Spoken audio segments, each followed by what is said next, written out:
Hello, hello, hello to the nation, to the boiler crew. I'm going to let people funnel in here before I get going. Hopefully, everyone has been having a great start to September.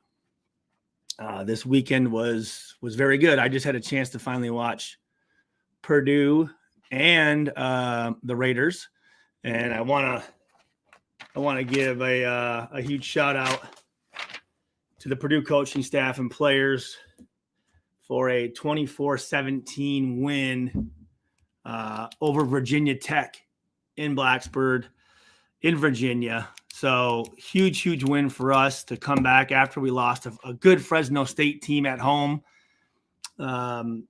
So to Coach Walters and his staff, I want to say congratulations, and I'm going to go into depth more with Purdue later this week. But I want to give them a big shout out. Hold on.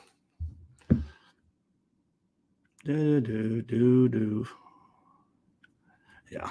Want to give them a big shout out. So what's up to Robert Pena, King Gibby, Bial, Diego? How is everybody doing in the 10? Let's see. Yep. Pride and Purpose, Natty Music,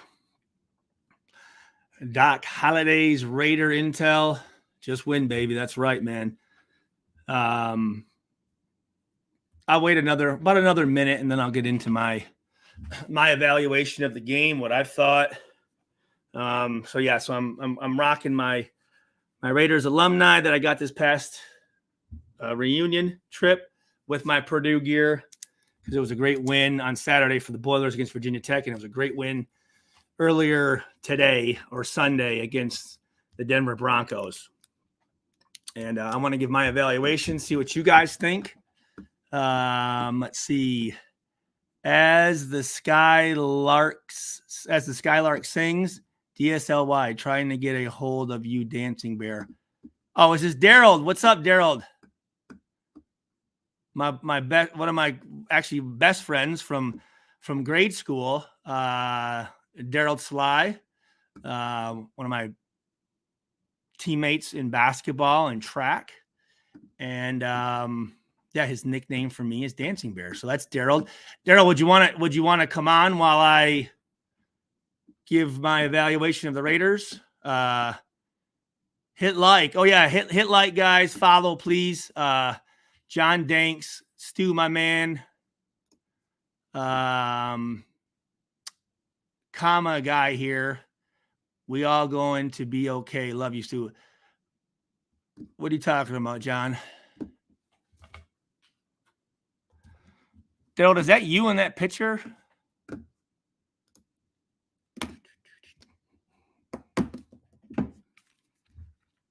Here, I'm going to send you the link, Daryl. No. Weird game. Not many possessions on both sides. No, it wasn't. Yeah, it was. I will let you do your thing. Okay. I was going to say, if that's you, you must be doing some squats. And you're wearing some tight-ass Dockers. Doc Holiday, Raider Intel. Can you talk about the importance of the D tackle position? I have a hard time thinking of a Super Bowl winning QB that doesn't have great play from the D tackle. Super Bowl winning QB that doesn't have great play from the D tackle position. Okay, Hobbs is the man. All right, yeah. So let's just get into it here. Let me get into my notes. Now I just watched the highlights or the extended highlights that show most of the game. I didn't watch the game. I had too much going on. My daughter. Let's see, my wife took the three little ones up to Canada for my mother-in-law's 80th birthday. So it was just me and my daughter Cameron, and she had volleyball stuff this weekend. And so I didn't watch the Purdue game when it was on, and I didn't watch the Raiders game. I just finally watched it tonight. So yes. All right. Well, first of all, I'm going to say this. I thought Jimmy Garoppolo played amazing. I thought he looked awesome. I mean, let's start on Jimmy. I mean, 20 of 26 for 200 yards, 2 touchdowns, and one. I didn't see the interception. They didn't show that, so I'm not sure what that was. But I thought he played great. I thought his passes looked phenomenal. I thought he looked great in the pocket. I thought he created time, and he ran. I mean, let's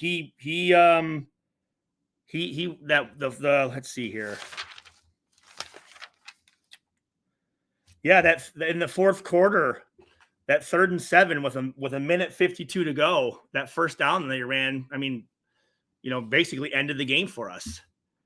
And shot in the head. John, I'm not sure what you're talking about there. Okay. Yes. All right, John. Yeah. Thank you for coming in, brother. Thank you for coming in. Ron Ciosi. Yep. Besides him trying to force. Yep. That was the interception. Duh. I saw that. Yeah. You're right. That was the one play. Especially at that time, it was 10-13. I think right before half, if I'm not mistaken, right? And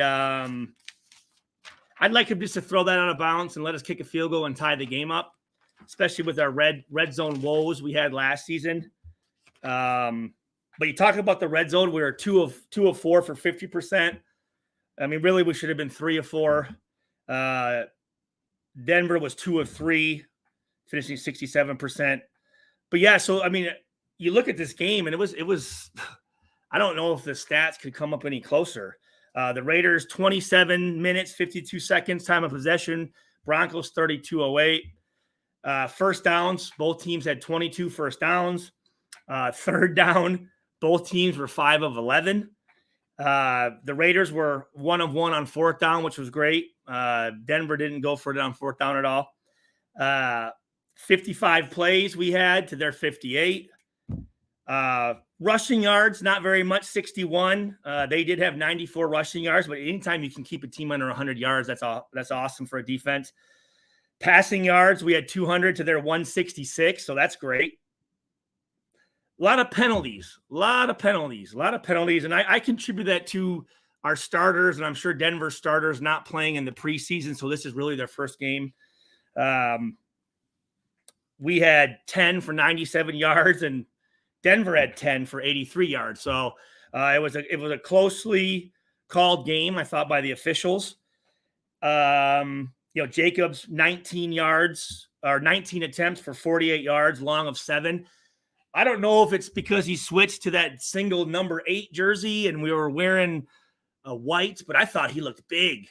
I thought he looked bigger than what he's ever looked. So I'm assuming he might be either he'd been working out a little too much or he hadn't been running enough. So, but I was happy to see how he played with his first game back. I mean, and again, when you play in Denver, that altitude does affect you. For the first game, that altitude, it's tough. It really is. And you're going to be tired the first game anyways. Now add on being up there, it's going to be a little bit worse. So Denver does have an advantage when they're playing a team, when they're at home. Let's see. The pass interference on Bennett was a bad call.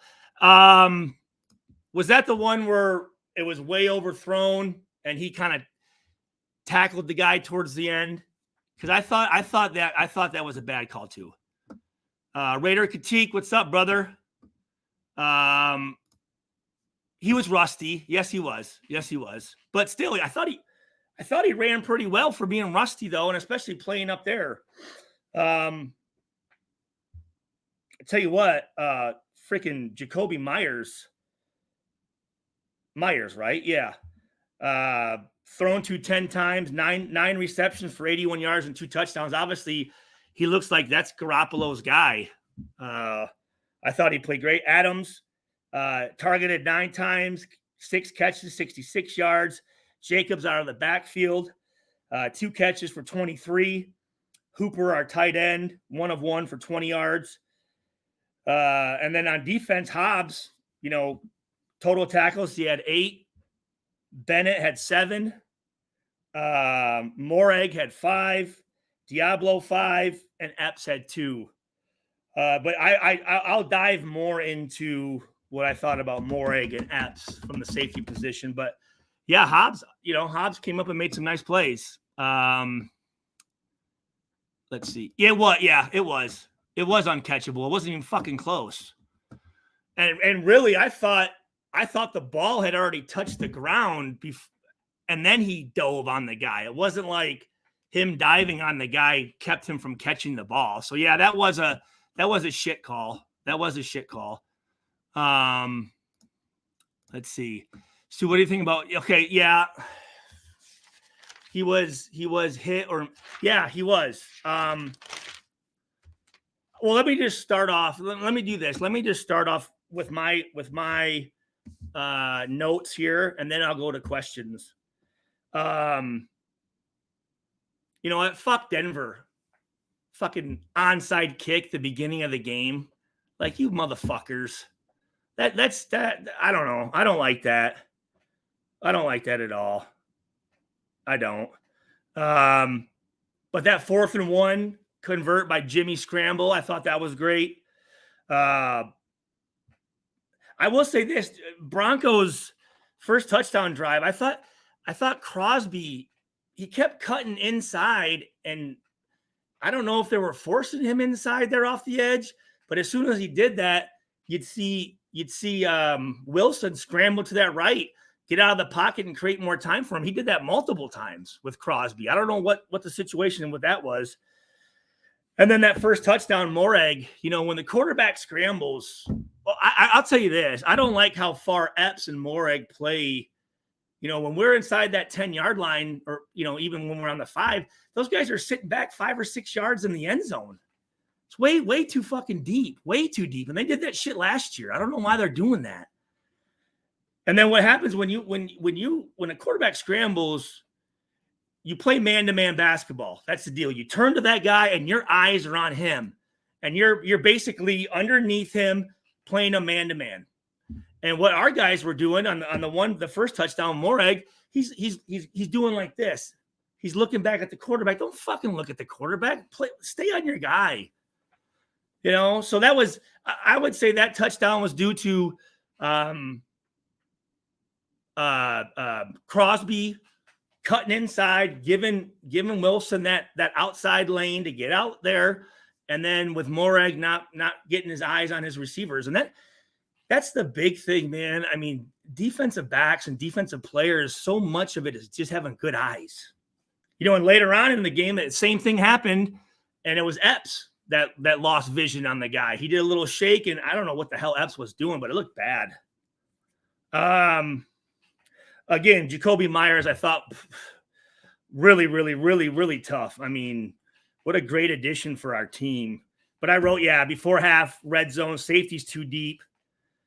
Again, scramble drill, and Epps had bad vision on that one right before half.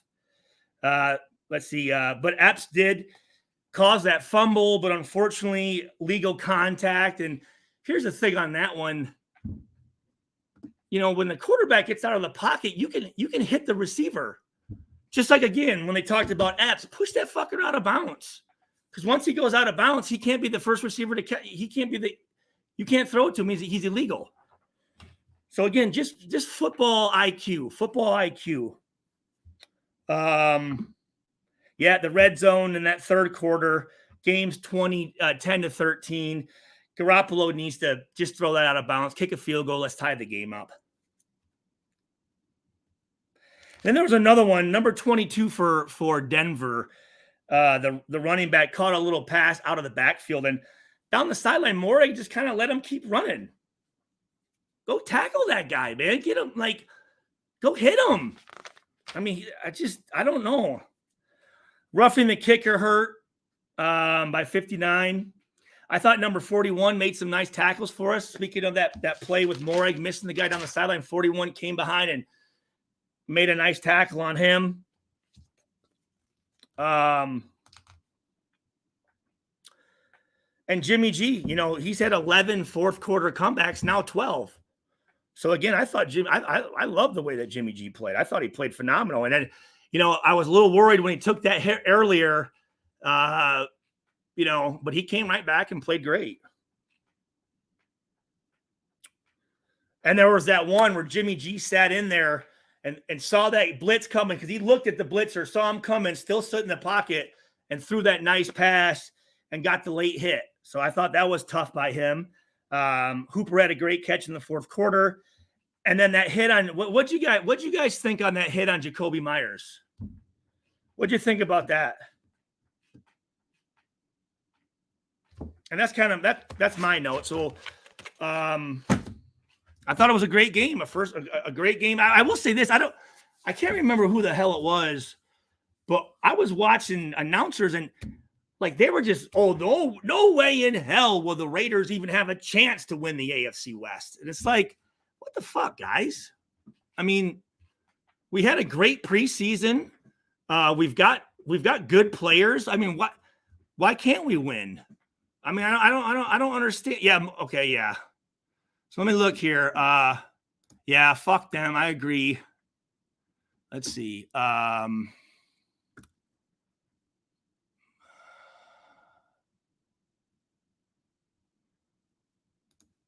Again, Morag, not impressive. Not impressive to me. Not for what he's getting paid. Not for what type of draft pick he was. Not for a guy who won the Jim Thorpe Award. I mean, still waiting for it. We need to shore up the interior. Yeah. Yep.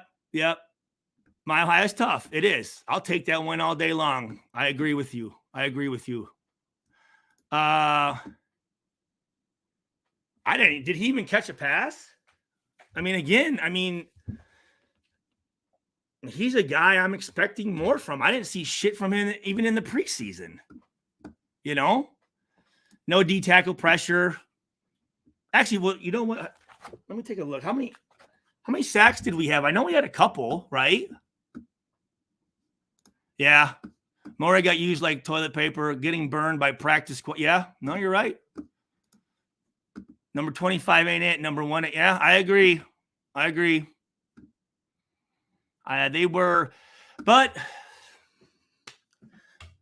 I mean, the 2 touchdowns they scored, one was on Morag and one was on Epps. So, but again, Crosby, I don't know why he kept cutting inside because that was just giving Russell more time. And that's what he wants to do. He wants to get out there. Now, towards the end of the game, he did stay out and force them, and he threw that ball out of the end zone, but still. It was a spit. It was absolutely. I thought it was fucking bullshit. But you know what? That's fucking. What the fuck is the coach? I don't like the head coach. Yeah, I thought that was fucking bullshit. I thought that was fucking complete bullshit. What up, Aka Freddy? Stu, what's your take on them not using it? Did Renfro even did he even catch a fucking pass?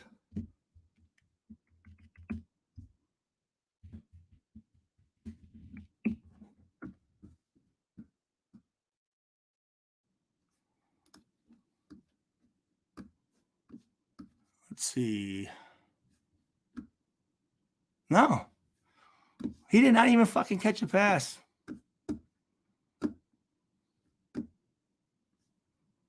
Yeah, they do. Yep.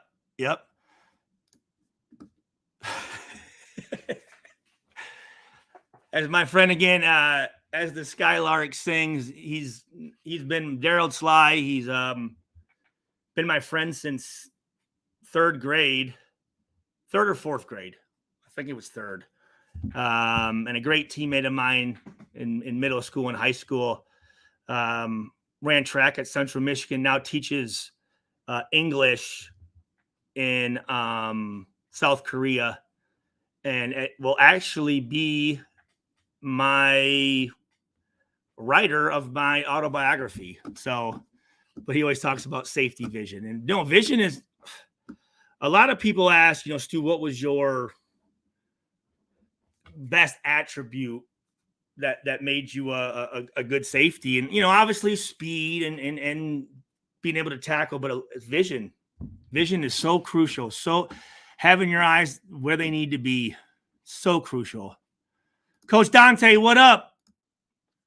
How'd your, let's see here, Coach Dante, Houston Texan fan. How'd your Texans do?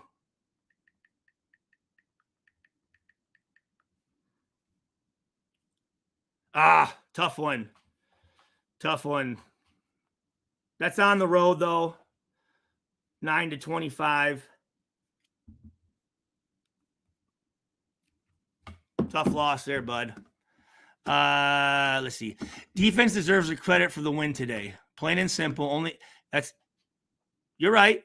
Tyree Wilson looked lost today, though. 51 Kuntz should get majority of reps. But I mean, still though, I mean the offense did what they had to do as well. I thought it was an overall a complete team win. I mean, I thought special teams did well. I thought offense did what they had to do. I thought defense did what they had to do to win. You know, were there mistakes? Yeah, but shit, to go into Denver week 1, you know, especially, and that's a huge win for, you know, for our coach, you know, the former team that he played against. The fuck was that?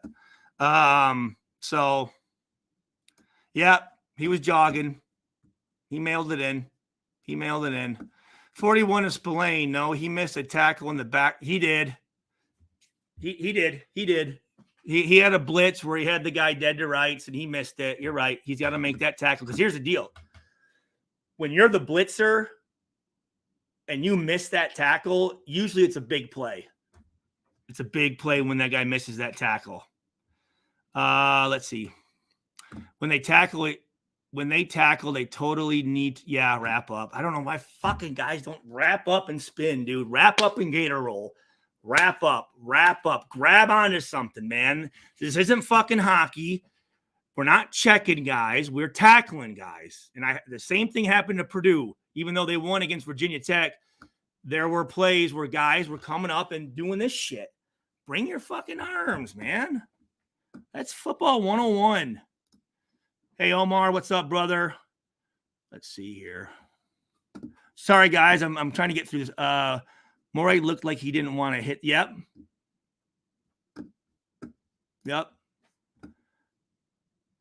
No. And that was my big thing last year. You know, everyone, he's the guy and he's the unsung hero and he doesn't get the respect. And also when we pay him, and last year he fucking lost us games. I know he didn't win us any games. And now again, we're looking here and nothing today. Nothing.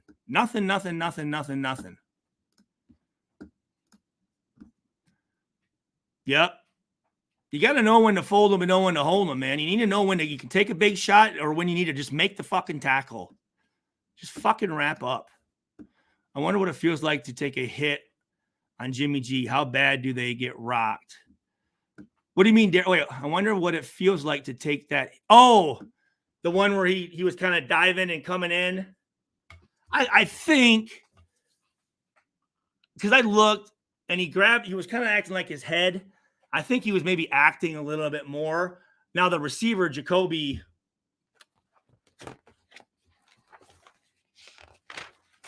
Myers, that was a shot. I thought number 22 for Denver. I mean, he was hitting motherfuckers. Got to give him that. In what aspect, Boogie? What aspect? Because I thought he looked pretty like he usually does. They were hating on us heavy. Yeah, the fucking media, you motherfuckers. All right, God, sorry, guys. Let's see here. Dirty hit. D-Bot, which one are you talking about? On Jimmy G or on Myers? Stu is... Let's see. No, I agree with you, Daryl. I was very, very, very, very, very impressed with Jimmy. I thought his passes, 20 of 26, 200 yards, just that play in the end zone, but he made time with his feet. especially for a guy that, struggles with injuries. I don't think he didn't look scared in the pocket at all. I mean, he sat in there, like I said, he sat in there, saw the blitz come, sat, waited for the receiver to get open, threw it right across the middle there, and still took the shot. No, I thought Garoppolo, I mean, really led that fucking offense. And I thought he looked great. I was very happy with him. Very happy. Oh, thank you. I appreciate. Thank you. I appreciate that very much.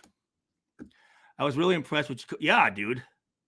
Yeah. So do we know the extent of Jakobi Meyer? What was it? A concussion? Was it what? Do we know what happened, guys? What's up, Al's Ghost? How you doing, brother?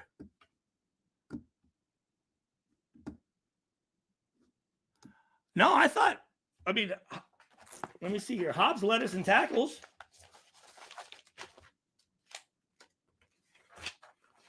Let me make sure here. Yeah, Hobbs, lettuce, and tackles with 8. So, shit. Any guy that's getting involved like that, and I don't remember, forgive me, I don't remember who the 2 touchdowns scored. Was one on Hobbs or no? What am I talking about? Morag and Epps. So, I mean, he didn't get a touchdown scored on him. So, shit, I thought he'd lead the team in tackles, no touchdowns. Shit, let's go. I saw Sanjeet said he had excellent yeah, he did. And when I looked back on it, he really did. Excellent protection. No. Yeah, I mean, like I said, he was just moving around in there, man. And again, he ran. Shit. He ran.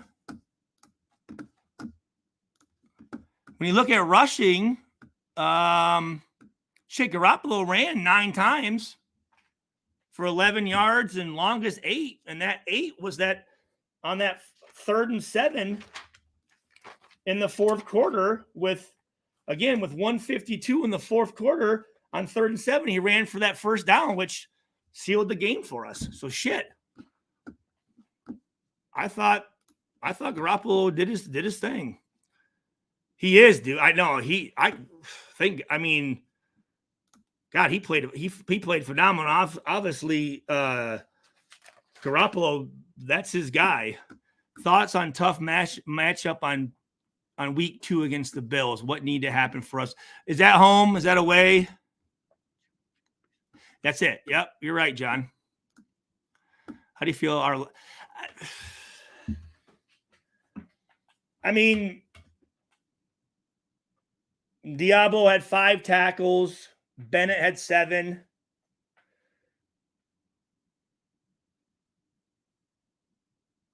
I mean, again, there wasn't a whole lot of opportunities. Well, I mean, 58 plays, that's where you'd like to be. That's what Denver had. But again, you look at rushing, 94 yards rushing and 166 passing. Finished with a total of 260 yards.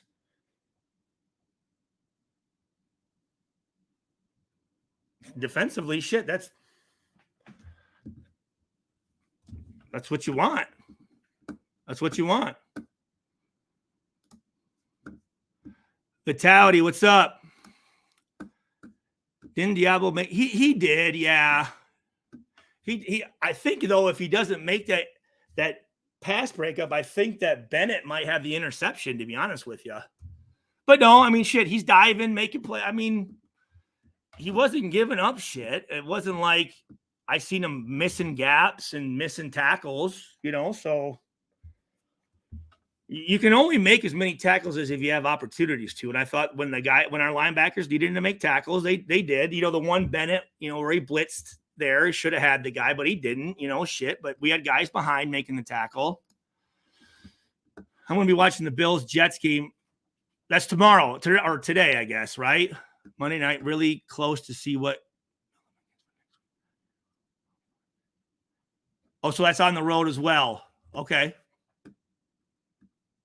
Yeah. So, I mean, look at the NFL, motherfuckers. First game on the road in Denver. where our head coach McDaniels had a rough going, and then we on the road to Buffalo. Like, come on, you motherfuckers! They're not giving us any fucking breaks. The NFL cocksuckers. And I'm just telling you, these announcers, I just couldn't believe it. They're just sitting there, there's just. I'm telling you, right? I don't know who it was. Oh, it was oh God, what's his name? I think he was a linebacker, maybe black dude. But he just completely just trashed on the Raiders for no reason. I mean, we got fucking weapons. Like, we got a good coaching staff, so I don't know what the fuck. There's just no way that the Raiders, will even have a shot. I'm telling you right now, no way.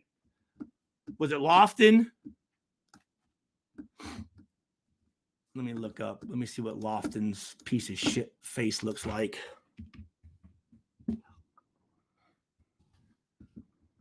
Is he on ESPN? He's on ESPN, right?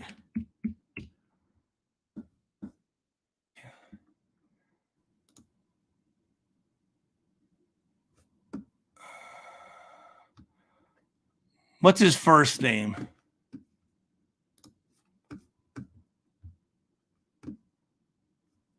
Yeah, they are. Fucking assholes.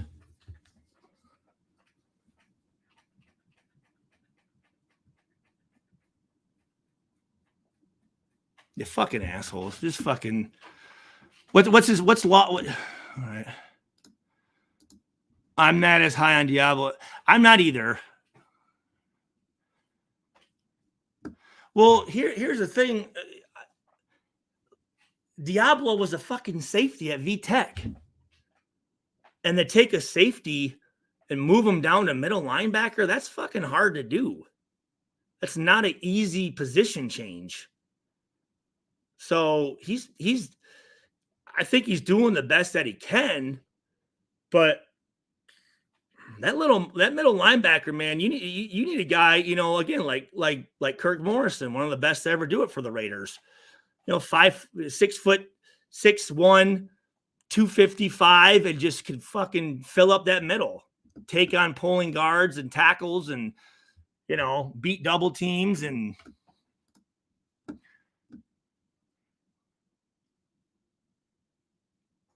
I agree, Stu was very biased. I thought I tuned into a fucking.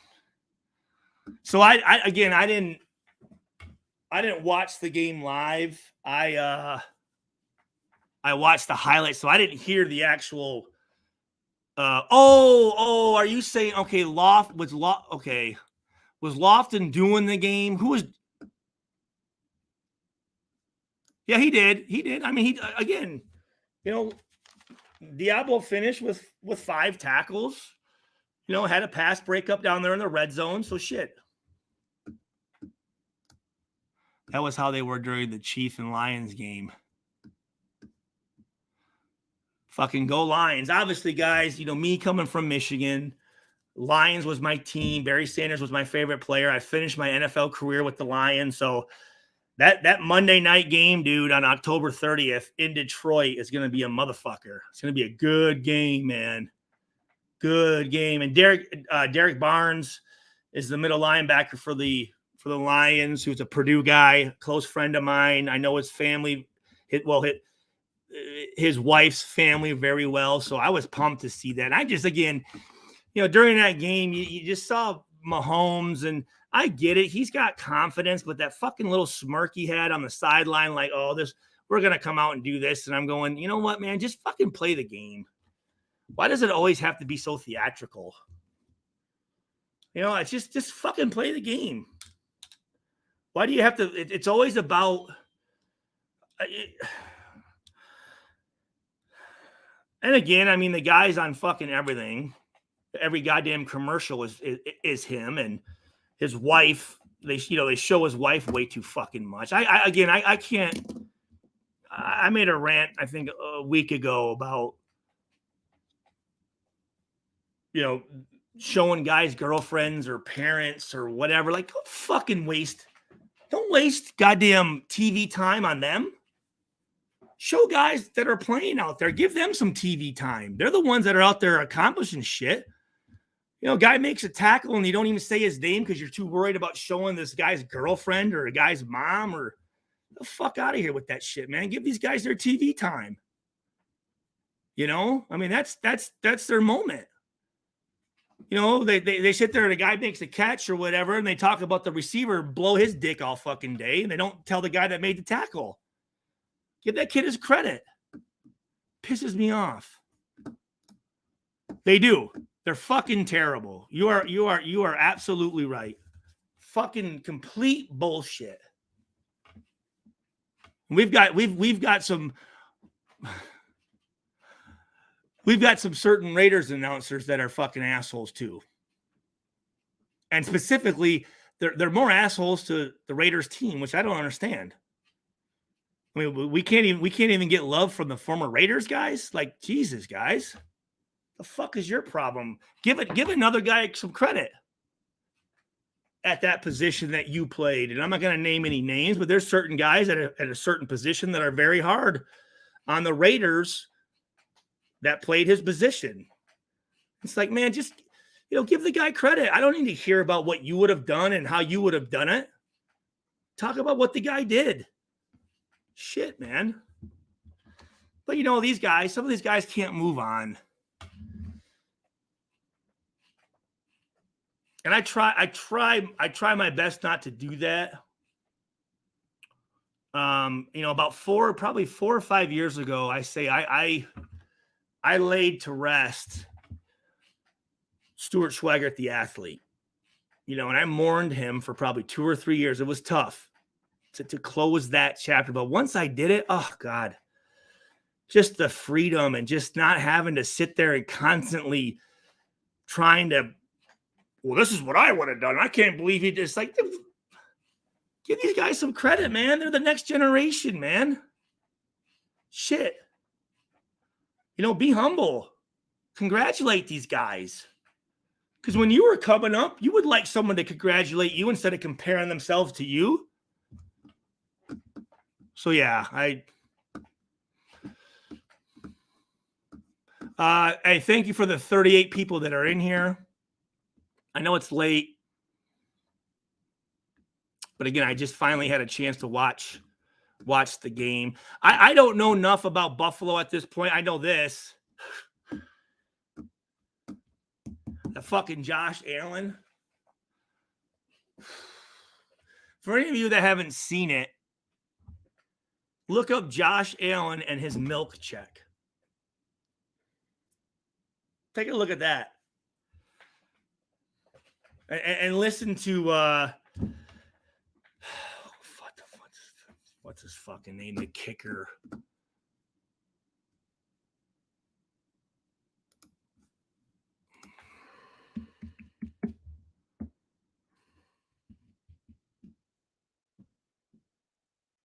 Yeah, Pat McAfee, and them talking about this milk check. And when Josh Allen is on Bussin' with the Boys with Will Compton and the other guy. And I would honestly, if I could, I'd give up probably after the game. I'd give up probably my left hand to go back in my prime and play against the Buffalo Bills and Josh Allen and walk up to that line of scrimmage and tell him to make a milk check on me. Just complete. Oh, take a look at that. Tell me what you guys fucking think. It's just fucking disgusting.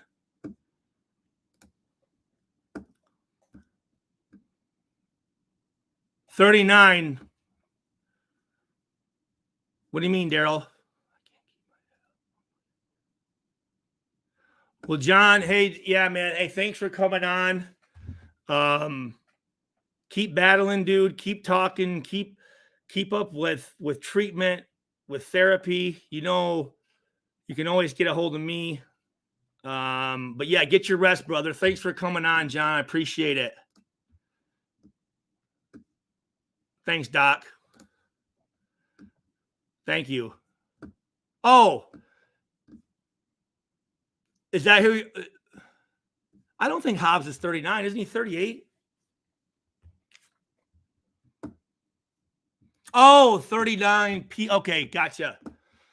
Gotcha. 39 peeps were in the room. Gotcha.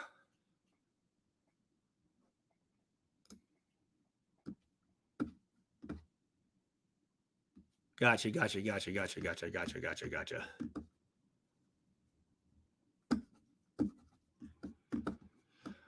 Daryl, come on. Say what's up.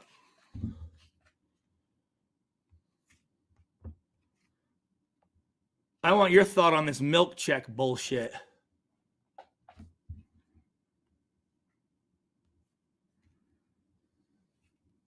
Hold on, I'm gonna send you the link.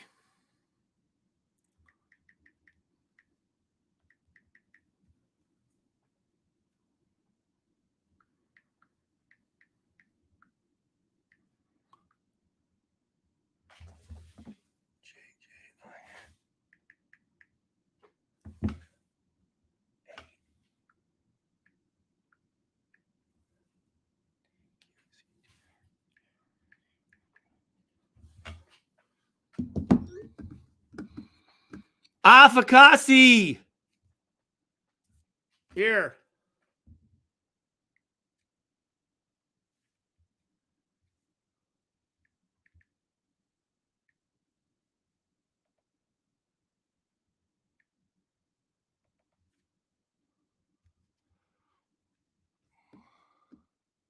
Hobbs did. Yes. Here, I'll just put it in the.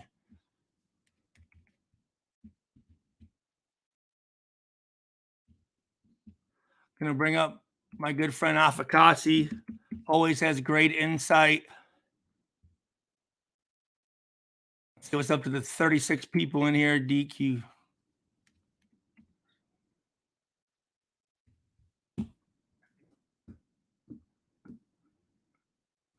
Hit the link. Daryl, did you get it all right?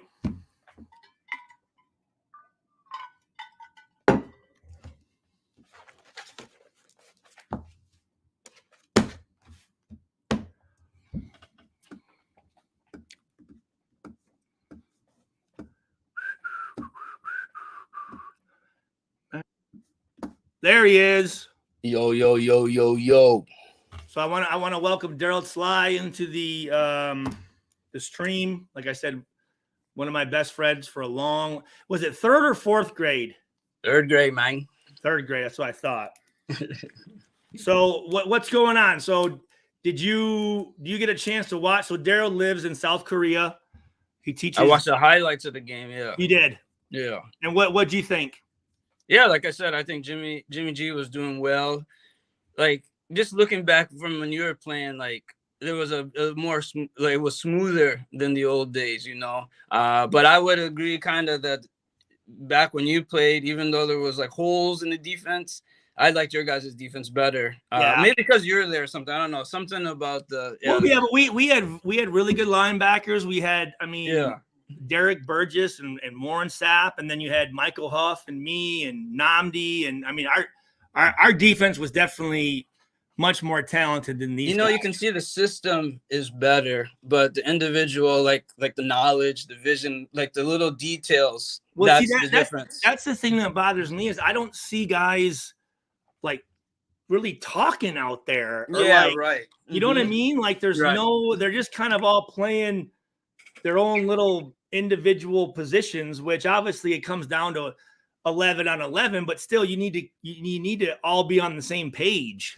And that's what it is about like championship level. Anything is the details, right? Like communication, the vision you talked about. Like speed and talent will be something, but you got to take it to those details, you know? Yeah. I want to welcome Afakasi. Afakasi's coming to us from down under in Australia. We got international room. He is, I will tell you this. he is probably, as far as I know, one of the biggest Raiders fans, because he doesn't like if you even talk about another team, he's like, I don't give a fuck. Like, I don't even want to. It's just Raiders, Raiders, Raiders. So he's going to have a very good opinion. I want to know what he has to say about this game here. I wonder where he's from. I want to welcome Afakasi. There he is, Afakasi. So Afakasi, I want to introduce you to my one of my best friends from third grade, Daryl Sly. What's up, Afakasi? Daryl, what did he say? Daryl. Yep, Daryl. Yep. Daryl, salute. I'm Afakasi. I'm actually on vacation, Stu. It's not too loud around me, is it? No, I don't hear anything at all. Okay, cool. That's what's up. Is that wait, hold I'm on. actually a little bit closer to Daryl here than what you think. So no, you are. Yeah, he's in. So Daryl's in, like I said, South Korea, and I know you like to. Is that oatmeal and what are you eating there? I'm at a restaurant. I ordered like an oat fruit bowl. I'm actually waiting on one of my lady friends coming to meet me. Oh, there you go. Yeah. Nice. Are you from Australia? I am, but I'm actually on vacation at the moment. I'm not in Australia. Oh, where are you at? If you don't mind me asking. I'm in Bali. Oh, there you go. Okay, yeah, I was just in Thailand in February, so it's not too far away. Yeah, okay. Been to Thailand, beautiful. Yeah. Is that a McFadden jersey then? What? You know it. All right. On vacation in Bali. Hey, we just had a big win today. You know I got to rock the Raider colors for a date. Well, you know what I'm saying? you have the mic, bro. I was like you, Daryl. I had problems trying to stream the game, so I had to listen to the game. They've changed it. Before they had Game Pass. Now they changed it so you had to subscribe to like DAZN to watch in football from an international location. And it works when I'm in Australia, but when I tried it out here, it wouldn't work. And even with a VPN, so I just gave up. The VPNs are not working these days. It's crazy. Yeah, I was really pissed. I was pissed. Pissed. What is the VPN? So like if you purchase a VPN, it allows you to change your location to like say I'm here in Bali, so like the location will set that I'm browsing through Bali. But like if you have a VPN, you can change your location to say that you're browsing from Australia or from the US or whatever. So that should have worked it in theory, but for some reason it didn't. Oh, I got you. They don't let you really watch. This is the first time I've traveled overseas with Game Pass. Like I've watched games in Thailand, I've watched games in Costa Rica, in Bali, and this is the first season where they changed it from international NFL Game Pass to DAZN, and it's not working. I think it's the new law too, though. They just passed a new law recently where I don't know how it works exactly, but they're like, if you are streaming things, they're like really strict on it now. So it might be related. But I'm doing it the legal way. Even the legal way, they might. I paid for this service. This is the official way to do it. And you're telling me that I can't get what I'm paying for. That's going to be the loopholes with it for now. Hopefully they get it fixed because it's annoying being like, overseas and you want to watch stuff, I watch a lot of MMA, so it's hard sometimes too. But I've never had this problem before. It's only been now this year. Recently. For the first time since I've been a fan of the NFL that they changed it from being NFL Game Pass to something else. And here we are, problems.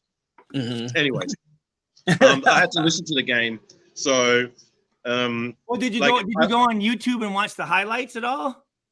I've watched a little bit of them, but I will say from what I heard, like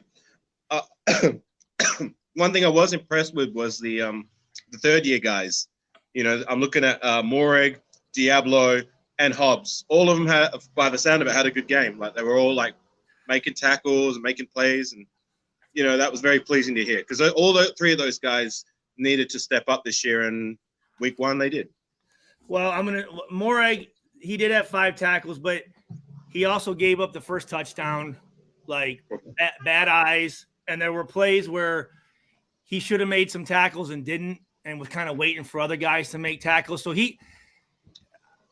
if you watch the game, he again, and I know I'm probably harder on him, and along with Epps, the other safety number 1, just because I know those positions the best, right?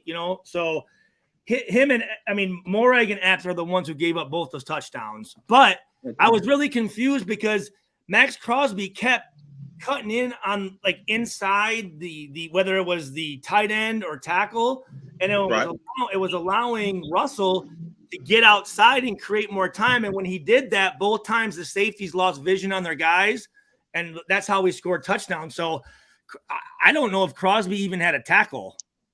Yeah, he did. He had a sack. Did he? Yeah, he had a sack. He had a few QB hits and some tackles. But the problem was, from what I heard, Crosby was doing his thing.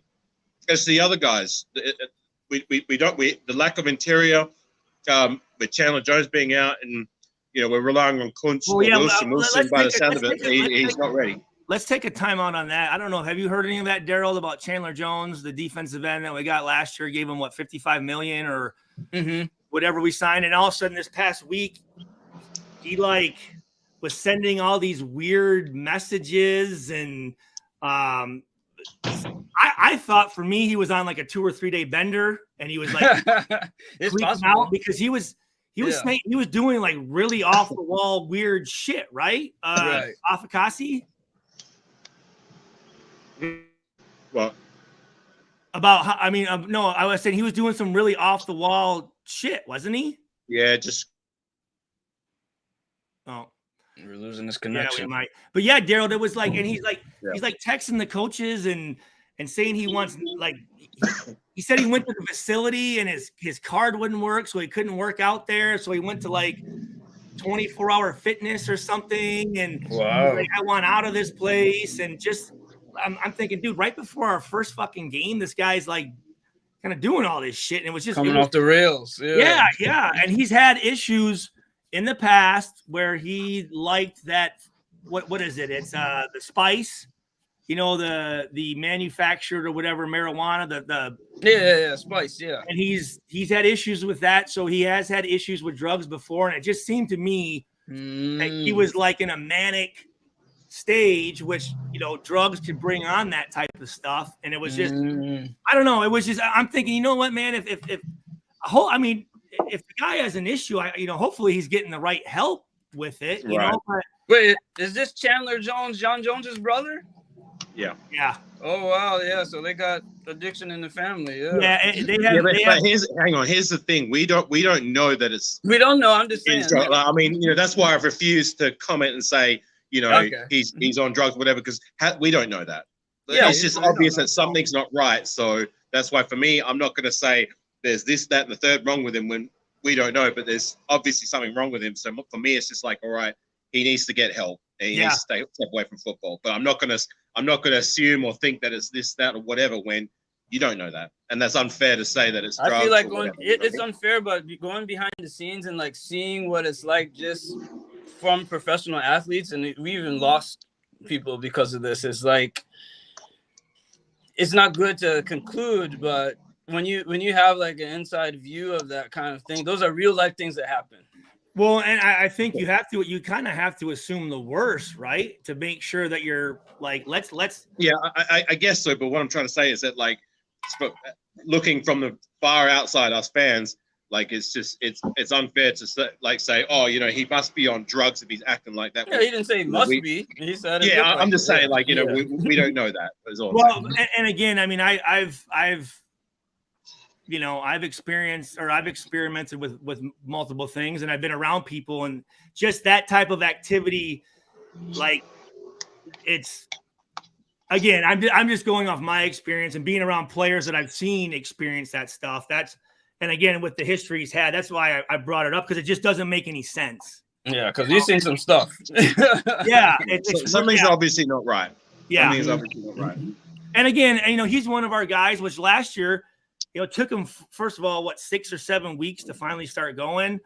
And he finally played well in the back end of it. But again, a guy that we gave a lot of money to that's supposed to be a leader of ours. Like, he's a guy that we're looking to lead some of these young defensive linemen that we have. And now this comes up, and it's like, man, what the fuck, dude? Yeah.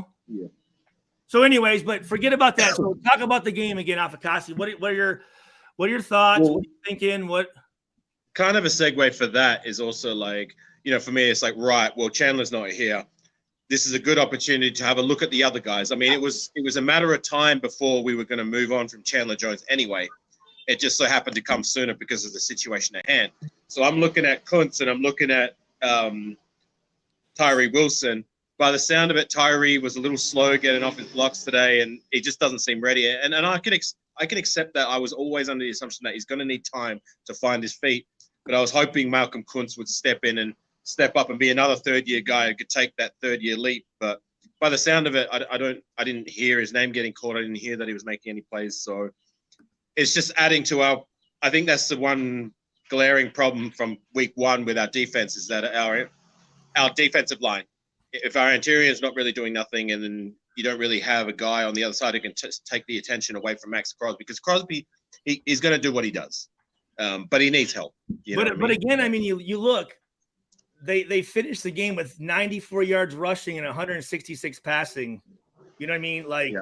So total, yeah. I mean, total yards 260. Shit, on the road, especially first game of the year. The defense as a whole was good. I was.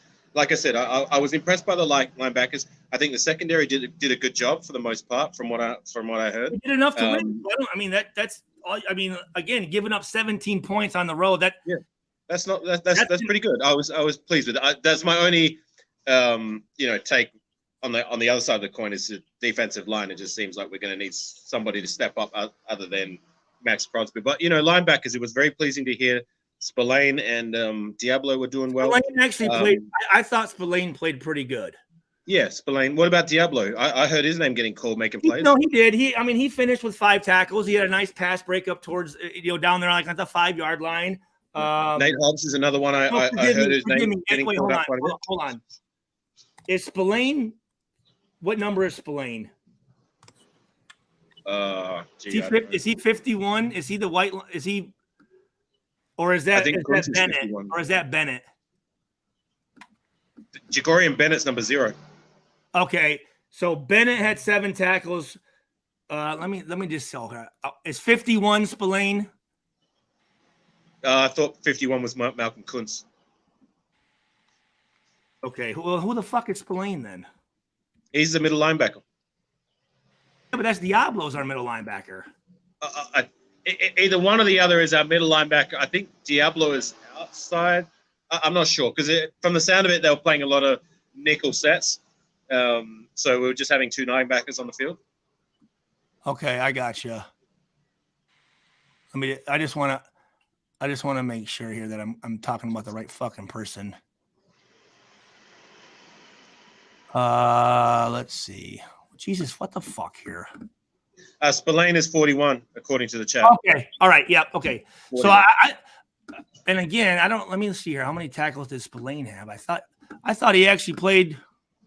I thought he played actually pretty good, really. I mean, yeah. I thought he hustled. I thought he made some tackles that other guys were waiting for someone to make a tackle, and he came up and made the tackle. So I liked that. What about Nate Hobbs? I heard his name getting called quite a bit. Nate Hobbs led the team. He led the team in tackles with 8. So he played good and didn't. I mean, he played. I don't think there were too many catches on him. He didn't give up any touchdowns. So I thought he played pretty good. Well, with the lack of pressure from the defensive line, like with all things considered, I didn't hear too many. Like you just read out the number of passing yards. Yeah. Only had them passing for that much, with only Crosby really being the only one putting on pressure. I think that says a lot about the secondary doing their job, right? They didn't know this. The secondary and linebackers I thought covered pretty well. So Spillane had 4 tackles. I thought he played pretty good. He had one chance where he blitzed and had a chance for a TFL and he missed. But I thought he did pretty good. Diablo 5 tackles. And actually, let me see. Okay, so no shit. So our 2 corners led the team in tackles, Bennett and Hobbs. But Bennett's another guy I heard had a pretty good game. Jacorian Bennett. He did. He had 7 tackles. I mean, well, let me ask Daryl. What do you, if your team? That's what I wanted to ask you. What you're about to ask me, right? I don't know what that means. Yeah, what does that mean necessarily? Because we understand when the safety is like leading us trouble, but what about corners? Yeah, I mean to have both corners lead the team in tackles. I like that. I mean, I like having corners that are coming up making tackles and being physical and holding the edge. And in the vision again, right? Going to the right place, right? And I heard they were trying to call a lot of I think they tried to throw a lot of screens and they did. What do you call it? Swing passes and They that. did. Maybe, They did. yeah. Maybe I'm wrong, but just from what I heard and understood, so that's going out wide. So for them to be there to make the tackle, and I heard that they were making the tackles. So yeah, I think they did a good job. And to make the actual tackle, because sometimes they miss those tackles too. So that's good too. Well, yeah, and I would say if they threw for 500 yards and our corners had that many tackles, it's like it's different. Yeah, it's different because you had that many tackles because they're fucking picking on you, right? Exactly. But to only we just read the total yards before, so the fact that they only gave up that many yards with our lack of pressure against the quarterback outside of Crosby. Only 166. They did a good job. I think that's impressive. I think a lot of those drop-offs and they actually make the plays instead of linebackers. Mm-hmm. So someone did say though our second round pick, the tight end, he didn't look very good at all. I didn't hear his name getting called. Yeah, they said I think the only tight end that made a catch was Austin Hooper. That was it. He was targeted once and made one catch. Right. So Daryl, we have a very high. He was very high second round pick, wasn't he, Mayer? Yeah, he was. Well, we picked him in the second round. We had to trade up to get him, but the guy was picked to be a first round talent, and we got him. He fell to us in the second round. From Notre Dame, and a guy that I thought when I watched the combine, I thought the combine really tight end this was a pretty good year for tight ends. There was a lot of really good tight ends, and when I watched him, I just thought he looked choppy. I don't know. He didn't impress me, and maybe the fact that he's from Notre Dame, I have I'm gonna have a little bit of whatever. But again, I mean, he didn't do anything in the preseason, did he? Nothing. Well, he only got an opportunity to take a few snaps in the last game, I believe. But I guess, to your point, Stu, there was a lot of expectation from Raider Nation, including myself, that of all the rookies that we drafted this year, he was the one that was expected to contribute the soonest. Yes. But it seems like maybe Jacorian Bennett might be the guy. I mean, he's already starting on the outside corner, and from the sound of it, he had a really good game. I'm going to tell you this, a guy that I didn't really know much about, but a guy that fucking obviously Jimmy G feels comfortable throwing is Jacoby Myers, man. That fucking Jacoby Myers, yeah. He fucking looked awesome. I heard he balled out today. Yeah, he had a very good chemistry with. He was targeted 10 times. He caught 9 passes for 81 yards and fucking 2 touchdowns in the red zone. He was a killer. So, I mean, where did he come from? He was a former Patriot, but we brought him in, and he seems to be the guy as our other outside wide receiver with Devontae. But very unfortunate, I heard he suffered a really bad concussion. Did you see that, Daryl? Yeah. So is that what it was? It was a concussion? Is that what? Yeah, apparently it was pretty bad too. So I'm going to assume he's going to be out for at least a couple of weeks, maybe longer. Mm-hmm. Well, number 22 for Denver was he was hitting motherfuckers, dude. I don't know who that guy is, but I don't know. I mean, did you see the hit, Daryl? Yeah, I saw it. Yeah. Did you think it was dirty? I feel like yes, yeah, but it wasn't like. Well, I mean, it wasn't so bad with the new rules. Yes. Mm-hmm. And hey, Daryl, sorry, you finish. No, go ahead. No, go ahead. I was just going to ask you, Daryl, is the Raiders actually your team that you follow, or you just like football in general? Oh no, I'm not either that. I'm a Stu fan. So I was a runner, basketball player. So I'm just a childhood friend of Stu. Yeah. Daryl ran track at Central Michigan University. Oh wow, that's what's up. And that was the question I had for you: is how did you even get into the Raiders? Like you're really a big Raiders fan. How did you get into that over in Australia? It's so cool. Okay, well look, I'll leave it in a nutshell because I don't want to hijack Stu's. No problem, dude. We got time, I fell into the sport 2000 and I think it was Adrian Peterson's rookie year, 2007 or 2008. Okay. When I first got cable and I was able to manage to watch American football, and I really enjoyed the sport. And then once I understood the sport, it took me a year to grasp how to play and what the scores and all that. I was like, well, I need to find myself a team, and I watched a documentary, and it just so happened the Raiders was the team that gravitated to me. And then I watched the season opener 2009. It was the Raiders versus the Chargers, and as soon as I watched that game and just watching the scenes in the Coliseum and just seeing the fans and everything, I was just like, yeah, that's the one. That's the team for me, and I've been a diehard Raider ever since. That's the game I went to see Stu play, is against the Chargers. Have you been to a game live? Have I been to a game live? Yeah. Yes, I did. 2019. I was actually dating someone from America. I was staying in Michigan, and we went over to Oakland to watch the Raiders in their last home win in Oakland Coliseum against Cincinnati Bengals. I sat in the black hole right behind Gorilla. It was one of the best days of my life. Lifetime dream. Yeah, Oakland Raider fans are special too, compared to the rest of the fan bases. Yeah. Yeah. Well, to actually see them in the Coliseum, because I know that they're in Vegas is a great stadium, but the Coliseum is the heart and soul of the Raiders. Crappy stadium, great fan base. Well, no, so yeah. Well, Daryl, Sorry, Chris. Just in the comment there. My name is Fakasi Raider. Yeah, I am Australian. Let me. How do I show the? Here we go. Because it's so cool hearing someone like get into football much later. Because we like grew up in Michigan. We're Lions fans. Of course, we love like the stars like Deion, but I mean our favorite guy is Barry Sanders. Yeah, but you're like getting into the sport like a lot later, and it's kind of cool. So Daryl, I wasn't born into it immediately. I had to find my way into it. But with that said, I've been with this team through thick and thin since 2009. I can feel it through all the highs, through all the lows. So I dare anybody to call out to question that I don't bleed silver and black just as much as my American brothers and sisters. Exactly. I'm actually waiting on a date now, and I'm wearing Raider colors. Exactly. That's how much this team needs to be. So Daryl, the Raiders actually play Detroit October 30th on Devil's Night on Monday Night Football in Detroit against the Raiders. Okay. That game's gonna be fucking crazy, dude. Detroit looking good this year. Yeah. I'm telling you, dude, it really could. I believe. I mean that this Super Bowl in Vegas could be Raiders versus fucking Lions, man. Wow, that would be crazy. That'd be what's up. I'd like that. Yeah. So again, with the Lions, I hope Lions can hold it together. They like to let us down. So. Well, no, but do you support the Lions? Like I said, I'm just a Stu fan. Yeah. Okay. I mean, that's my. Well, no, but again, we're Lions fans, though. Yeah, I was gonna say, we're Lions fans, of course, but like not like how you are with Oakland. Yeah. Did you say you ran track at Central Michigan? Yeah, I ran the 400. That's the yellow. Your colors is yellow and red, right?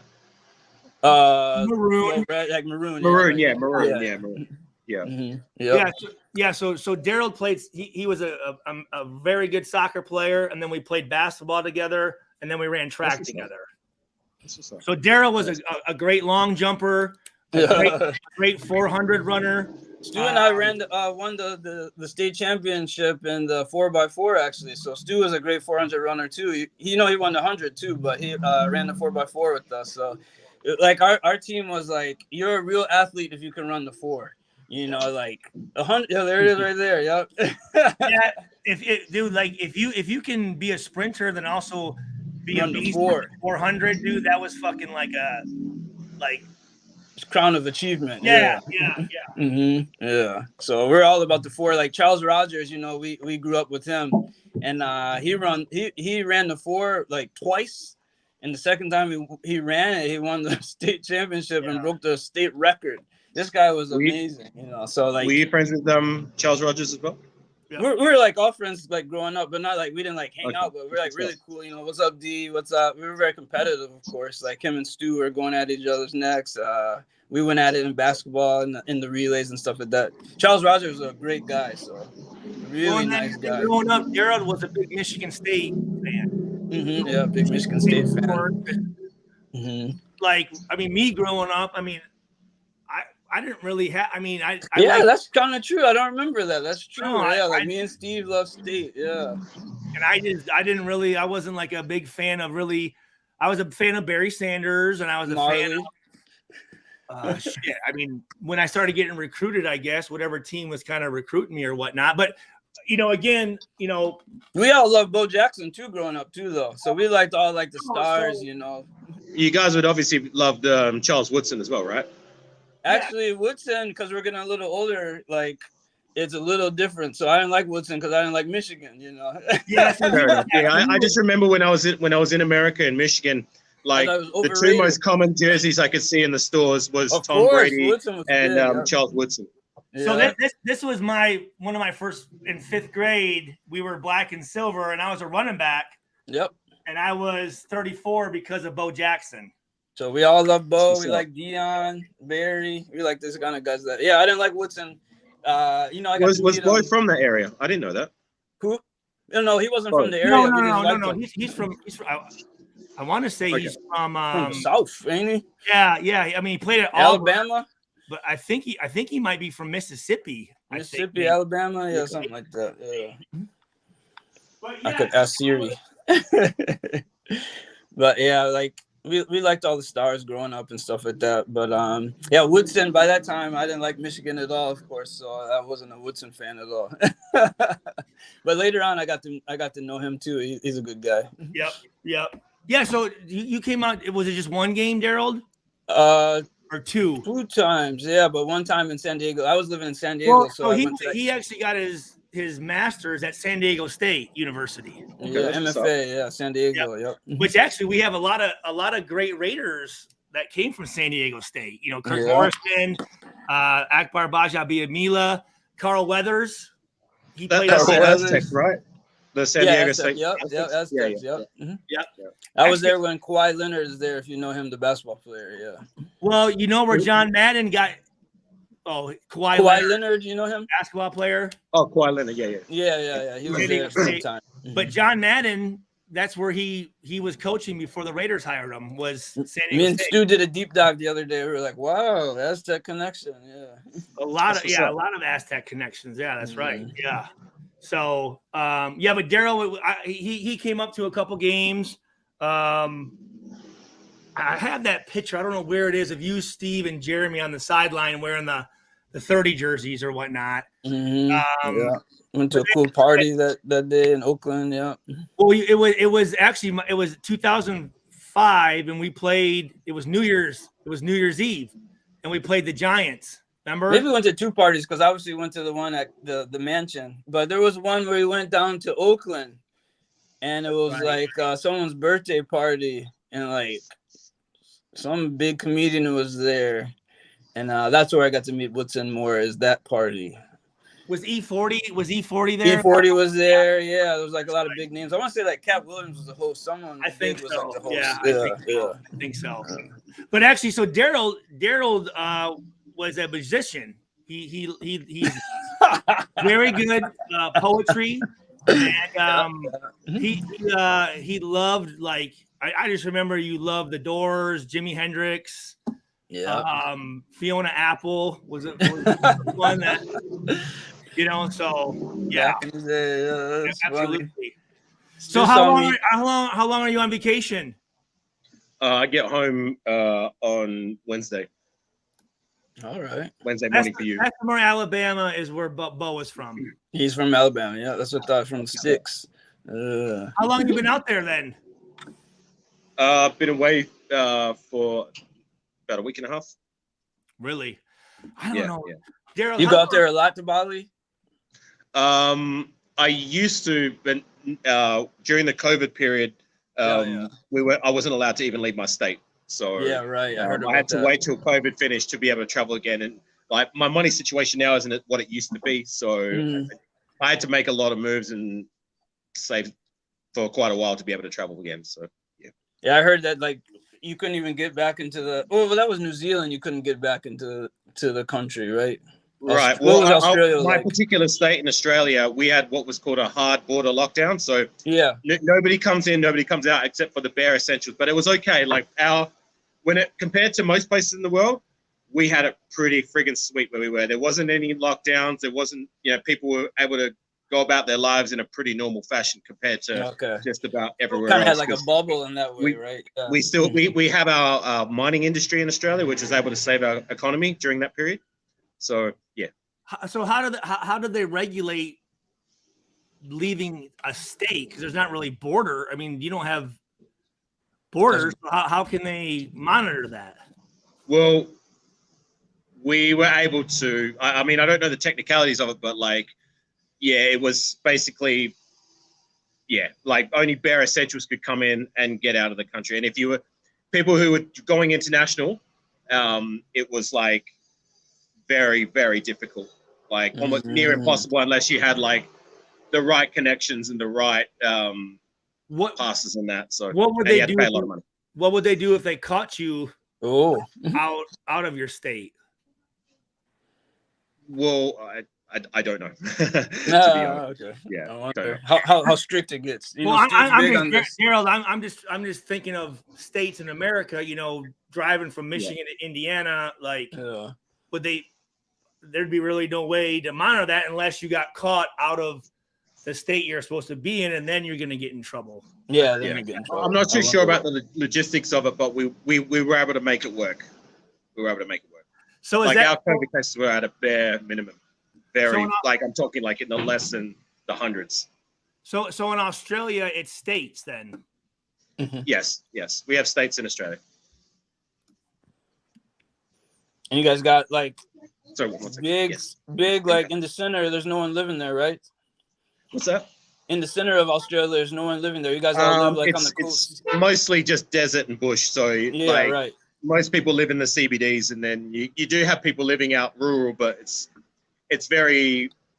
There's a lot of space in Australia where nobody really lives. Not like in America where there's people everywhere. Yeah, right. Yeah, I actually used to work with a girl from Australia, and her dad was a miner, so I had a good conversation with him about rocks. So what are they mining out there? Gold, iron ore, copper. Coal? Like there's plenty of resources here that we got in the. Do they mine? My date's actually my friend's actually here. all right. Well, I'll hey, get to say hello. Hang on. she has to say hi. Yeah, before you take off here. Let's embarrass her. Want to say hello to my friends? I'll just having a chat. Hello. Hello. How are you doing? Former NFL player, so Oh, wow. Yeah. Okay. All right, So- Stu, I'm going so- to carry on with my day, so I got to get going. All right. All right, brother. Hey, thanks for coming on, man. Nice to All right. meet Nice you, to man. meet you, Daryl. Yeah. Yeah, All right. For sure. All right. Peace. Go Yeah. Raiders. Yeah, go right. That's a good guy. No, he's a good True dude. fan. He actually does he's big into Muay Thai. Oh wow, okay. Actually, dude, he's like 6'3", like 275. He's a That's big, what I was wondering. He was like, tell us about some of your sports. It seemed like he was athletic. Yeah. yeah. So I'm assuming he probably played rugby Okay. at some point, but his big thing That's crazy to think you could be Muay like Thai. a football Yeah. fan way over on the other side of the world like that. You know, it's just such a different starting point. It's good though. Shows the NFL Well, is I will say this. There, for whatever reason, a lot of like Australian content creators on YouTube are all Raiders fans. And it's interesting that it's Raiders of Yeah, anyone. I'm not sure why. I don't. It's probably the history, like you said. He watched that doc. I mean, when you watch those docs about the Raiders, that's pretty cool. You know. Well, and I think too. When I would say teams that have break international borders or whatever would be the Raiders and Cowboys, probably. Yeah, Cowboys too, right? Who else? That's about it. You're right. Maybe 49ers. It's been a while though. I know. Back in the day, maybe, but man, I haven't seen any 49ers in a long time. I mean, I see Raiders out here, of course, in South Korea even. Cowboys, I actually haven't seen, which is a good point. Yeah. You're right. Yeah. So Daryl, so right here, yeah, Tartan Raider here. He is from Scotland. Oh wow! And so they actually so back here, I don't know if you can see it underneath. So right, this thing right here. Yeah, that's actually Scottish like slang words. And he sent me. So his wife called me. This was back in March and said, "Would you do a happy birthday video?" Oh wow! For him, and so I did. And they actually sent over the Scottish world team soccer jersey. They all had number 9, and they had the kids' names on them. Oh wow. Yeah, which was really cool. And I don't know if I told you, but I did the ancestry. Yeah, you told me about it. Go ahead though. Yeah. And so I thought I was German, which I am part German, but I'm actually the biggest Jewish? percentage of Jewish? no 0%. I'm joking. I Oh, always like to joke with you, but zero. No, I am 0% Jewish. Yes, and no, but I'm 28% Scottish. Yeah, right. Majority, and then like 26% Irish. Let's hear your Scottish accent. Wait, hold on. Wait. I've heard you do it. Fuck. Okay, hold on. No, I have it. I've heard you do it before. I'm from Scotland. Yeah, I'm actually from Scotland. Hey, yeah, go down there in Nessie. I'll go down there in the. So well, fuck. I don't know any of the fuck. I just know Scot. I'm Scottish. You sound like the Rastafarian Jamaican. Actually, yeah, man. I'm actually Scottish. Okay. Yeah. So, and I might be a little bit Irish, eh? Oh my gosh. Could be Irish. You've butchered that. Hey, Tartan. Hey. Look at. Oh yeah, you got a good critique right there, right? Well, I am the butcher. So no, he is the butcher. That's why he butchered it, right? But he also sent me this here, which is kind of cool. Oh man. What is this? What the? Oh wow, that's badass. I'm pretty good Scottish. That was good. That was a little better. Yeah, you needed to walk away. You needed to walk away. Walk it off. Well, I got to get into the mode, but William Wallace. Yeah, man. Yes, the bomber clot, man. No, bomber clot, man. They're all no. Hey, what's that? He goes. What is oh God, what's his name? And William Wallace. William Wallace. I've actually never seen Braveheart. That's crazy. Oh no, I mean I never seen it. I might have watched it once. Okay, I know it was long and like I knew it was dramatic, and I actually never watched it. That's funny. Well, there's a part where like he's in front of the and he's like, "You can run, he'll find you, and you'll die." That wasn't really it. Hey, Tartan. I wonder how Tartan's accent is. Well, no.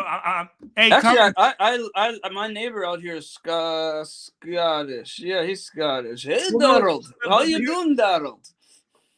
Oh, he's married to a Korean. No, fat bastard, right? He was. Yeah, fat bastard. He was. Get in my belly. No, so get in my belly. No, but here's the funny thing, Daryl. Though is, when I did that thing. Scottish, Irish, German, Norwegian, European, and I think Bantu. One other. They're like I think it was Bantu. I remember you said that. Bantu. Yeah, Bantu. Yeah, what the Bantu. fuck is that? East African.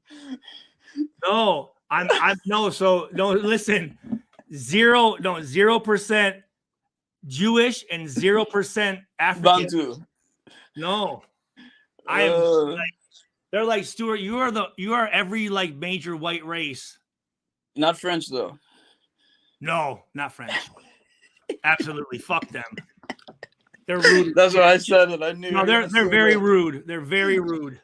Very rude. You're gonna say that. Have you ever been to like Europe? Like, where have you been? You've only been like to Mexico, Canada, and Mexico, and the U.S. Virgin Islands, which is still a United States. Oh, that's pretty cool. I didn't know you went there. When did you go there? That's where we got married. Oh wow! I didn't know that. I don't remember that at least. Wow. St. John's. No, so Tartan Raider. Wow. So Chrissy, she does all that backpacking and like stays in hostels and all this stuff. She's been all over the place. Hey, Tartan, could you come on? I would love to see you in Europe. That would be funny. Well, I would like to go to Scotland. I'd like to go to Petty, I'd like to go to Germany. I'd like Dinky to Cheese. I'd like to go to like what is it? Holland, Okay. um, Amsterdam. Amsterdam. Because obviously Europe, you can visit a whole bunch of places. They're all very close. I've been to Italy and to France. How is Italy? Italy's ghetto, but it's cool. But it's way more ghetto than you could ever imagine. Well, I went to a ghetto place too. I went to Naples, and so it's like a little bit of mafia down there. But it was interesting. It's beautiful though, but it's super old school. That's not the Naples that. Not Florida. Naples, Yeah. no. No, like Naples in Sweden, right? Naples, right? Isn't that? No, I don't know that in Sweden. Or I don't know what about about in that one. Nepal? Napoli, Italy. Yeah, Napoli. So like, kind of pizza capital. Are they always the like? I just picture a whole bunch of cousin. What is it? Uncle Vinny or no, cousin Vinny or whatever. I'm there for 5 minutes and I almost get into a fight to the death with the taxi guy. It was like, man, I was like, I'm not really ready to like fight to the death over like €5. So I was like, go ahead, steal my money, I guess. He's heading to work. You can't at least 3 hours. So you can't come in for 1 second, Tartan. We got to hear his accent so we can practice. Stuart, and actually Stuart is a Scottish name. Stuart. It's Scottish. It's not German. No, It's very Stuart. Okay, I can see it. I know it's I spreche that. I know Whoa. I love Paris though, but I heard my wife went back recently. She said she didn't like it anymore. She said they're rude, as you said. So. Fuck them with their fucking long ass cigarettes and fucking cigarette. On one of the apps that I have, where you can go and it's called Miko app. Okay. Where you can broadcast yourself or go into other countries and people broadcast itself and meet people from all over the world and stuff. Oh wow. Okay. I went into one with some French people and they were nice at first, but then I think there were a couple of things that got lost in translation. And, I'm like, all right, I'm gonna go now. Bye. Yeah, it was fuck them. You probably went in there like, oh, the French, after French, you guys are rude. Hello. No, not at all. I was very cordial and very like just asking like, what do they think about Americans and what are their, How was the reunion? What? I never got to hear about it. What reunion? The Raiders. Oh, it was great, dude. It was awesome. So it was pretty short. It was shorter than usual, but I brought out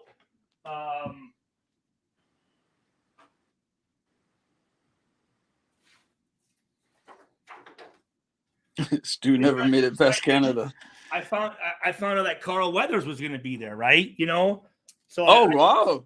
Yeah, so I got this poster and I got this poster here, right?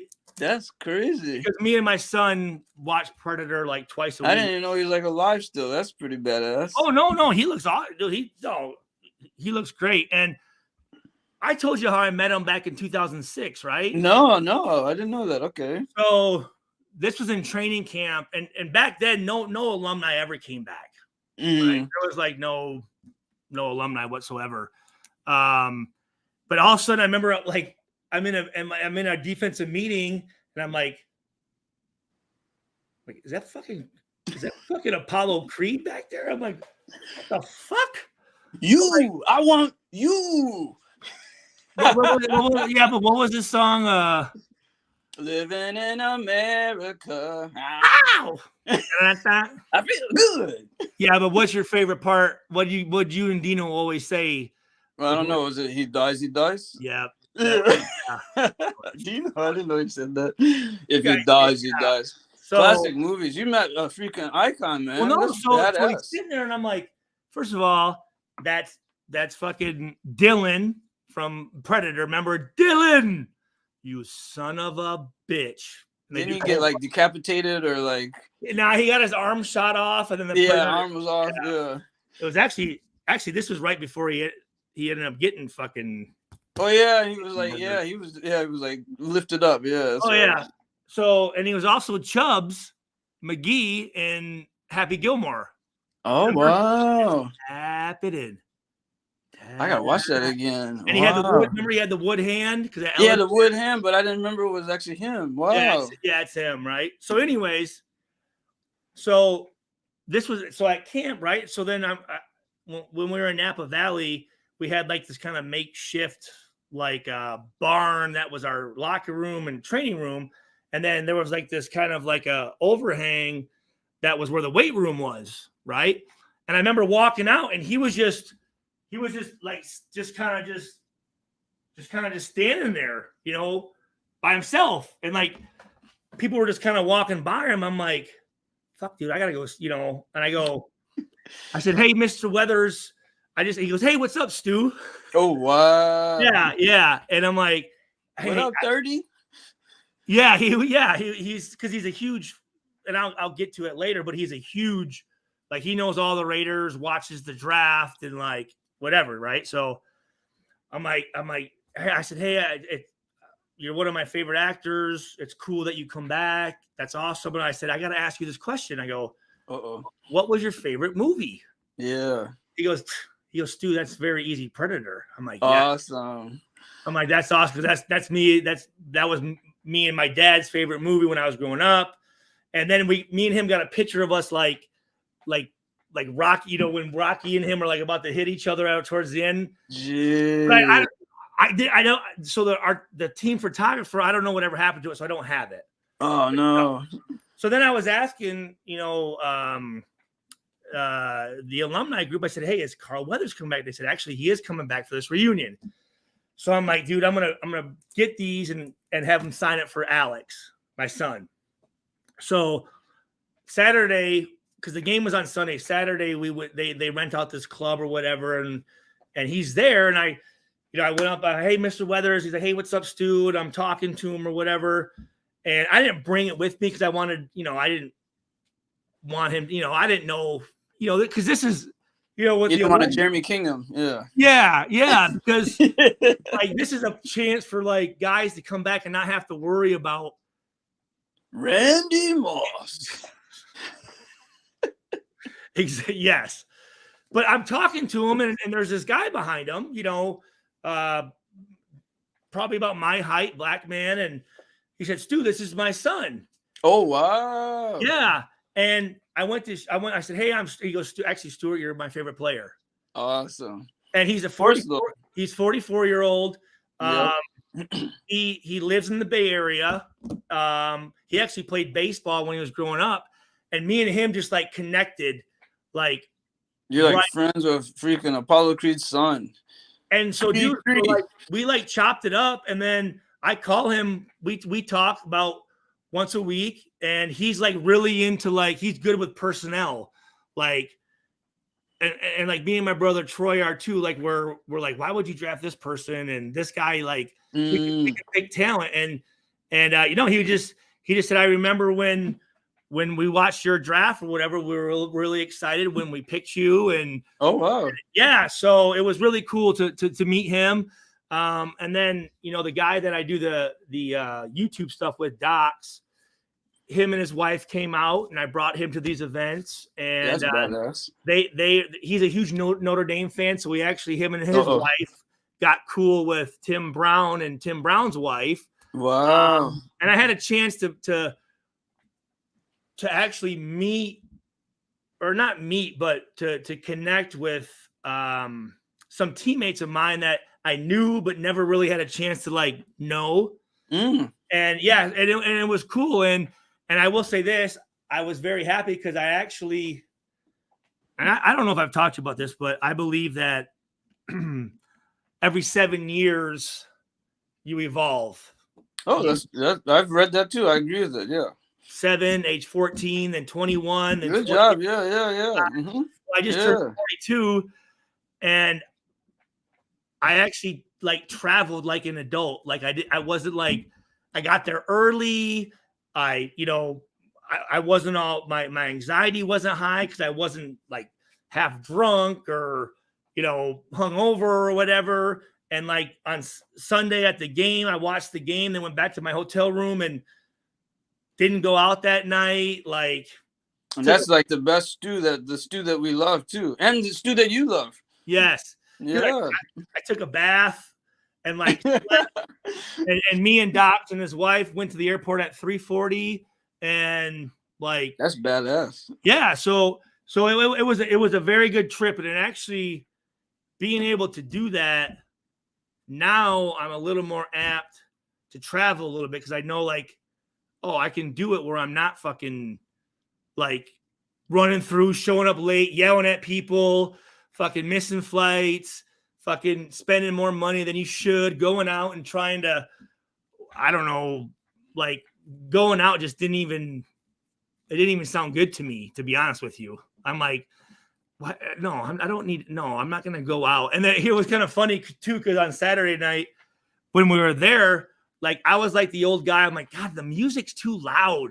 Like, I'm like, I'm like, dude, like, we're not here to dance and shit. Like, turn the music down so we can talk. And they're like, Stu, listen, we know you already told us the music's too loud. Okay. I'm like, I'm like, no, I want you guys to be mad too. And they're like, okay, Stu, we're mad that the music's too loud. Yes. I'm like, okay, thank you. Get off my lawn, you kids. Yeah, seriously. I'm like, geez, I'm here to talk. I'm not here to fucking listen to music right now, man. Turn the fucking shit down a little bit, man. Yeah. So no, it was a very good reunion, man. It was, and then on top of it, I got to watch Aiden O'Connell, which is Purdue's quarterback, going ball the fuck out. Yep. Yeah. So those are good like networking moments, even just like friendships, like not like business or anything, like just like meeting people on your level and different, perspectives and stuff. It's really cool. John Kondo, right? The center. Yep. So it was his first reunion back ever. He hadn't been back yet. And I got a chance to talk with him. And what we're doing is we had a chance to talk and we're setting up maybe either a weekly or bi-weekly like Zoom call for any alumni to come on and just great idea for us to talk like this. You know what I mean? But great idea. Yeah. It's not streamed, but it's just, like community. Yeah. If one guy shows up, but just to know that that's always there to like get guys to come back. And so there were a lot of guys that actually I talked to and I was like, dude, come back for the reunion, man, come back. And they came back and they were really happy to come back. And that was cool. And there's more guys that I'm trying to get to come back, but I think for their first introduction back to the Raiders, that Zoom call will be kind of like the intro to it. You know what I mean? That's a great idea. Yeah. What makes people not go back? I mean, I know go back maybe like sometimes then I would imagine. Well, I know for me, it was like, no one wants to fucking see me. Like, what the fuck? I left. Yeah, they do. Kyle Weathers, man. But that's how you are, man. Like, I left on bad terms. Like, I remember the 2 or 3 fans that were assholes to me. So I'm like, the fans don't want me to come back. I'm thinking like, the management and coaches didn't want nothing to do with me. So why the fuck would I come back? And finally, Isaiah Ekajuba, Ike. Yeah. He was just like, dude, this was 3 years ago. He's like, get over it. Like, no, they love us, man. Come back, dude. What the fuck? And I'm like, all right. And when I came back and saw a lot of, Bob Romansky, the equipment manager, Michael Taylor, a guy that worked in finance. There were other guys that were interns when I was there that are now heads of departments, and they're like, Stu, we're so happy to have you back. And, we love the fact that you're still the same. And, like, I was like, oh shit. So it brought Raiders back into my life when for years I couldn't watch it. I didn't wear anything from the Raiders. I was like, because I didn't do what I wanted to do. I mean, I wanted to play 15 years, make the Hall of Fame and win a Super Bowl for the Raiders. and I didn't Have do you that. ever talked about your name in the record books, the Raiders record books? Remember we looked at that? Those Yeah, stats? I a little bit. I have, Because which was pretty cool for me, you know. that's like basically 4 years, right? 4 Yeah. years, and to be like in top 5 in almost everything is pretty freaking impressive. More than maybe you realize, even. Well, and then again, that just shows you how a lot of players' careers, it's just happenstance because they got into a good situation on a good team where they were exposed, right? I think that's 90% of it, you know. Well, I say this: the 1% of the 1% of the 1%, the Drew Breeses, the Randy Mosses, the Michael Vicks, the LaDainian Tomlinsons, the Barry Sanders, those guys could go to any team and they're gonna. It'd be interesting, though. You know, it's interesting, but I agree. But it would be interesting because they still have a system that works for them, you know. True, no, they do. I mean, think about if I would have got drafted by like New England or like the Pittsburgh Steelers or something. Exactly. And two good options, as you said. Yeah. Yeah, like it would be completely different, you know. Way different. Not that I'm saying anything negative about the Raiders, but we just didn't have a good offense and we didn't win games and we weren't on Monday Night Football. We weren't. And to be honest, just that contract, even. Yeah. If your contract's 3 years instead of 5 years, 4 years instead of 5 years, would have made a huge fucking difference. Huge. Yeah, so it's a lot of circumstances because, as you know, at the top level, everyone's good, but it's those details, you know. Tony Gonzalez was the only person who didn't want you back. Yeah, that's true. Fucking asshole. He's a piece of. Well, no, and I'll say this about Tony. He's one of the greatest to ever play. I'll give him props. But I'm like, every interview, and I do it, Daryl, sometimes I'll search his interviews and not once will he ever. Because you popped them. Never, ever. And then I have these highlights. Sometimes they take it personal when you get them, you know. But I have these highlights where, and again, you know, I played against them 8 times. So in 4 years, twice a game. Never once did he score on me, fucking, you know, dunk on the goalpost, right? Yeah, right. Yeah. I have multiple after multiple times of me knocking the fucking shit out of him or tackling him or stopping him. And when he's in interviews, he'll talk about safeties. He will not fucking ever say my name ever. And I'm just like, dude, you don't. Come on, man.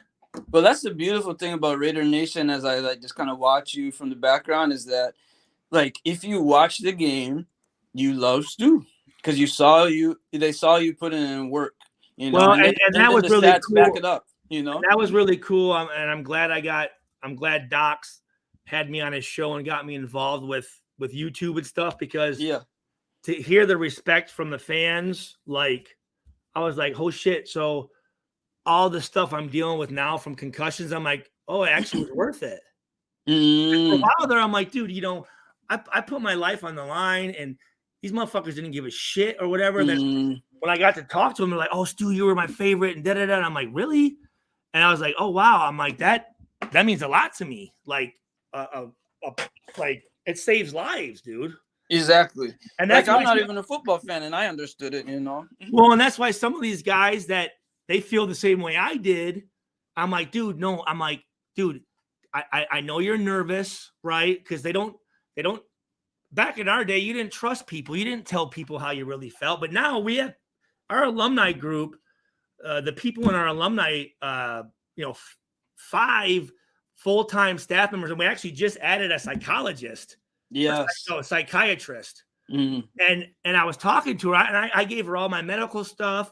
And what she does is she sits and goes through it and sees what your issues are and then goes through what the NFL like programs are and say, hey, Stuart, you qualify for this. Or you ever thought about this? And I'm like, that should be standard though. You would think. Yeah.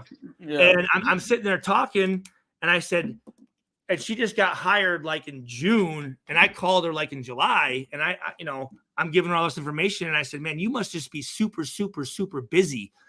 She goes, honestly, Stuart, no, like a lot of guys don't call back because they don't trust her. You know what I'm saying? And I'm a guy that I'm trying to reach out to guys and say, no, you can trust this girl, dude. Call her back. And there's been probably 4 or 5 of my teammates that are like, all right, Stu, I will give her a call. That's great. And it's huge. And that, like, again, that saves lives too. Absolutely it does, man. Like I sit there and talk to these guys, and actually the cool thing about the reunion is when I do sit down and I talk about the stuff that I'm involved with and the issues that I have and the medication I'm on and the people I see, their wives will actually afterwards will say, I've never heard my husband like tell me anything about. Which is, to me, blows my mind. I've seen that a lot. That blows my mind. That's sad, right? It is. No, you saw like, remember who just died that played at Minnesota, the running back, not Maroney. He just passed away a year ago. God, you know who Barber, Marion Barber. Oh, I didn't know he died. Okay. Yeah, he died about a year and a half ago. And I mean, wow. Just this last year, I lost 2 teammates, 2 very close friends of mine that just died in their sleep, and then another one that killed himself. And like, it can honestly just take someone just saying, actually, dude, no, I deal with this, and that. And that's the thing too, is I don't sit there and go, oh, hey, dude, you need to do this and you need to do that. All I do is go, hey man, this is the stuff that I struggled with. And they're like, oh my God, like me too. Right. Yeah. They're like, dude, it sounds like you're talking about me. And I'm like, yeah, dude. They're like, dude, I thought everything with you was cool just because you've always, and I'm like, no, dude, like I went through 5 or 6 years where it was bad, man. And there's a famous quote. You like, hear this one. It's like, in my isolation, I saw perfectly clear things that simply were not true. And that's what it is. That's why you got to reach out. That's why you got to talk out, because you'll create a reality that's simply not true. That's what happens, right? So you're done playing, and also you go and you try to find a regular job, and like I did, right? Yeah. Got fired twice. I'm going like, fuck, I can't. Like I'm going, dude, I can't make it in the regular workforce. I just can't do it, right? And I'm like, dude, if I don't go back to work in the next 5 years, we can live comfortably for like the next, with my savings as far as liquid assets. But to live past 5 years, I'd have to dip into my 401k, my annuity or pensions, and you're going to hit penalties and all this stuff. So all of a sudden, if you're not talking to someone, your wife's going like, what's wrong with you? And you don't even know what the fuck's wrong with you, right? So you start to self-medicate with drugs and alcohol. That causes problems. All of a sudden, your wife ends up leaving you. Now you're by yourself. You feel like a complete fucking failure, right? You don't want to let people know, like, hey, how's it going, man? Oh no, everything's good. I'm good. You know what I mean? I'm fucking up my life, actually. But again, that you don't want to show that, because if you ever show weakness, you're like, dude, someone could use this against me, right? So they don't want. They really can too, though. So then you just isolate. And to be honest with you, a lot of times, your family, like, dude, like they almost make you feel like a complete failure. So then all of a sudden you think, dude, I'm the only one going through this. I'm a fucking loser. My money's gone. My kids have left. My wife left me. So then what do? They either drink and drug themselves to death, or they, which is suicide, or they actually do commit suicide. Slow suicide, right? Yeah. Yeah. Which is, it's fucking, it's terrible. It's absolutely, and a lot of times it just takes a phone call. Like I'll call guys, hey, who do you talk to? No one. Like, no, you don't. Do you go back to your school? No. Like, do you go back to any of your NFL teams? No. You don't talk to any of your teammates? No, man. I'm like, dude. I felt that big time with your big homie that you lost recently. That guy. Black dude, like African name. Uche. Yeah, exactly. Yeah. Felt that big time with him, poor guy. And like, who are you talking to, man? Yep. And that's the thing. It's like you woke him up almost. Well, and then a lot of times, if you talk to people that didn't play in the NFL, they just don't, and nothing wrong with it, but they just don't understand it, right?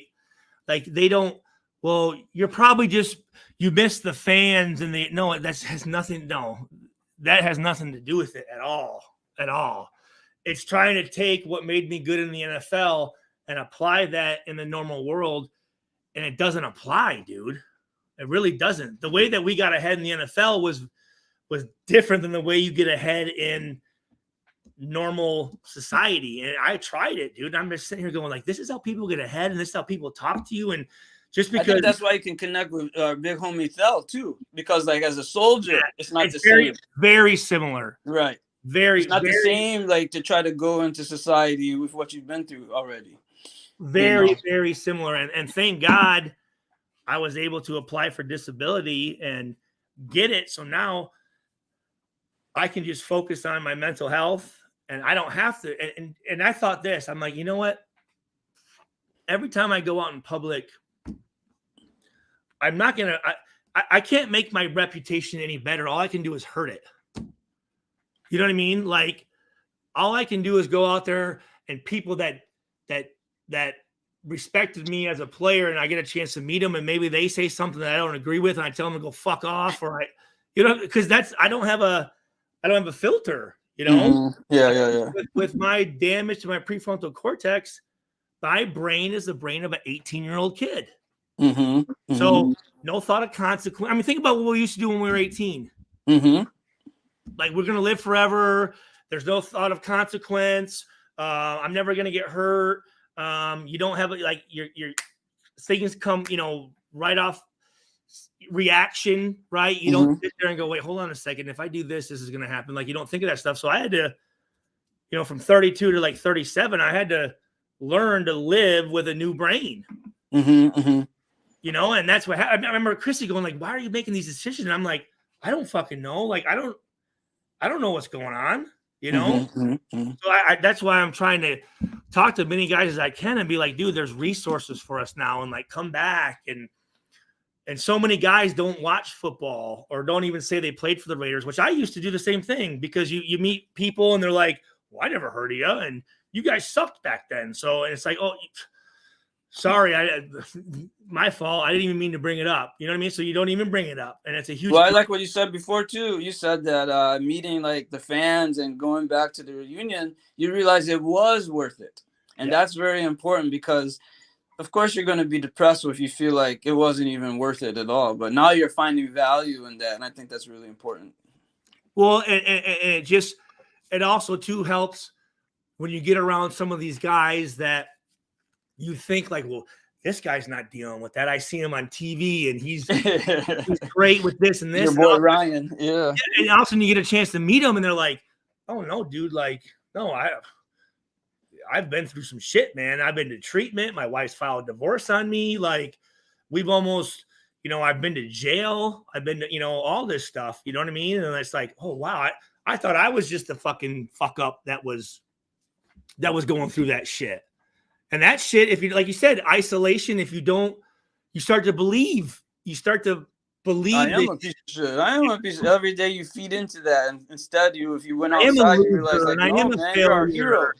Mm-hmm. Yeah, I am a loser. I am a failure. I am that what would you say? I am the stereotype of another athlete that lost all his stereotypical like loser athlete or whatever, like failure, bust, whatever, all these other things, right? Well, and you're in the record books, man, everywhere. Well, and see, that's the thing too is, and I've said this everywhere. I think I've told you this that about 5 years ago, I laid to rest Stewart the athlete. I heard you say that on this. I didn't hear that before until you said it earlier. I thought it was so cool. And like I said, I mourned him for probably 2 years and it was tough. But once I got past it, I'm like, I never have to fucking explain I never have to miss another tackle. I never have to get fired. I never have to be on ESPN with people talking shit about, I get to just enjoy it now. You know what I And mean? to your credit, when you said that, because I wrote it down, like I have it right here on this like sticky note, like putting to rest through the athlete. Like when you said that, to your credit, you've never been like me, who hasn't necessarily put to rest. You never been like, well, if I was still there, I would do like this. You actually never talk like that, which is interesting. I try not to do that because there's so many people that do that. I'm like, dude, let it go, man. Like, give this kid some credit. Don't Yeah, you sit never there do and that. go, well, you know what? I mean, when I played, it's like, dude, yeah, we know it, dude. You won a Super Bowl and you're like, but Because in your position, like again, look at the record books, the Raider record books. You could complain more, you could whine more in that way, but well, and you even I've heard me never when I could do say, that. I said, you know what? I may be a little bit tougher on these guys, and the only reason I am is because I played. You know the position, not Yeah. because you think you can do it better. It's just There you go. the position itself. Yep. Like I'm like that with a point guard. Like no, I don't like that guy as much as someone likes him because I know the point guard position. You know, like Well, I let me respect- ask you this. I mean, when was it for you where you're like, you know what? I'm never going to win a national championship. I'm never going to make the Olympics. I'm never And going to. see, that's the crazy thing is like because similar to you, my career was cut short because I got hit by a car. You know, I got hit by a cop car, and I'm top 30 in the nation as a sophomore. And it's like, who knows where? And you know, that's not that many seconds. Like I'm running a 46.8, so all I have to do is run a low 46, and I'm already like almost placing in the nation, like top 9. So, and that's as a sophomore, and then you just get all that cut short, and so there's a lot of what ifs that you have to deal with. Did I know this? No, you didn't know that, right? Yeah, you didn't know that, and so your career gets cut short so much, and of course you have a lot of what ifs for a long time. Then it's like, well, what if I would have played basketball instead, or what if I would have played soccer or something like that? So, like. It took a long time, and it still haunts me to this day. Like I never would think I'm going to be Hall of Famer or All Star. What'd you hurt? What happened? What? So I like, you remember Chad walked on to Michigan State, and so I went down to a game, and at the game. This was in 01. Oh no, because I was a sophomore, so it was 02 probably. So no, like I'm a freshman. Oh no, so sophomore is 01. Yeah, I guess 01. Yeah, you're right. And that was Chad's freshman year because he was freshman. Yeah, that makes sense. And yeah, that would be Chad's freshman year, right? So he walks on, and so after the game, they had like a party. There was a lot of like linemen there or something like that, and it was kind of boring for me. And I hadn't really kind of lost touch with everyone. Really, it was like Clements was there, maybe Rivette, Chad. And I think TJ was there too. So I went out to the car with Brian to like, hey, let's go get some Southern Comfort and like sit in the car like the old days, listen to some music.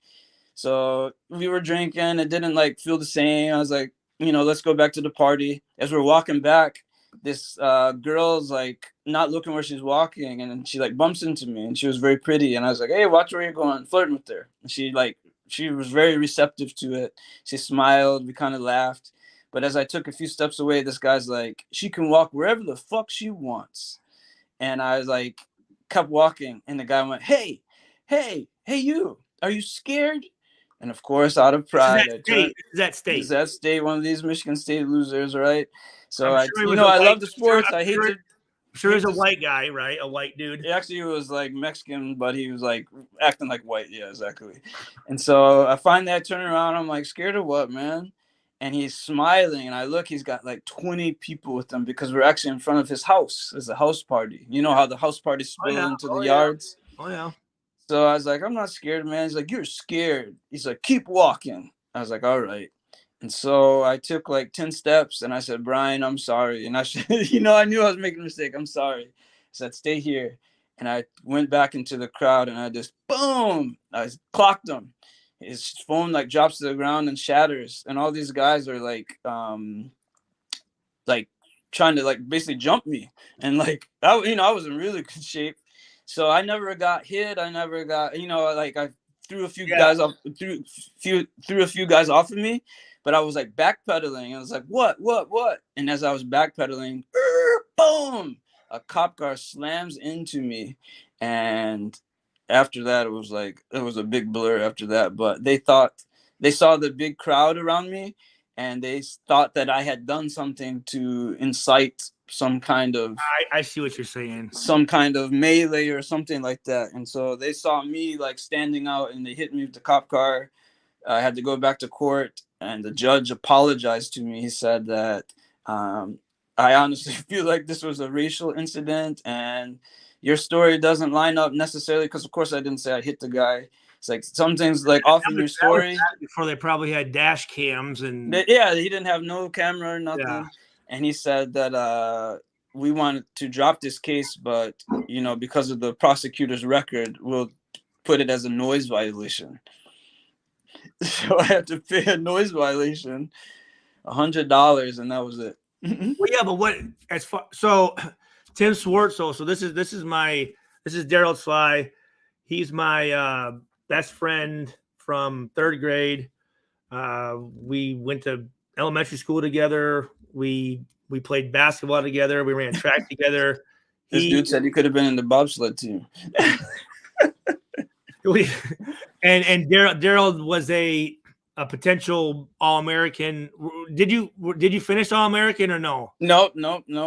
He ran track at Central Michigan and was a top long jumper and 400 runner. And he's just telling me the story of him, why it didn't end up happening, because he suffered an injury from being hit by a cop car. So what was it, a hip or was it a leg? It hit me right, like directly, like in the thigh. So like the way the cop car hit me, like it, like the back wheel, like boom, like slammed into my, like not the back wheel, but like the back of the car slammed right into my thigh. So it was like in the front. So I had like this protrusion from my thigh, and my leg was like numb. Like, so I don't know, maybe football is similar. Like you get like these stingers. Well, your leg just goes dead. I remember. So I don't know if you can see like this. Mm-hmm. It's like right here. This right there was an injury on the other leg for me. Yeah.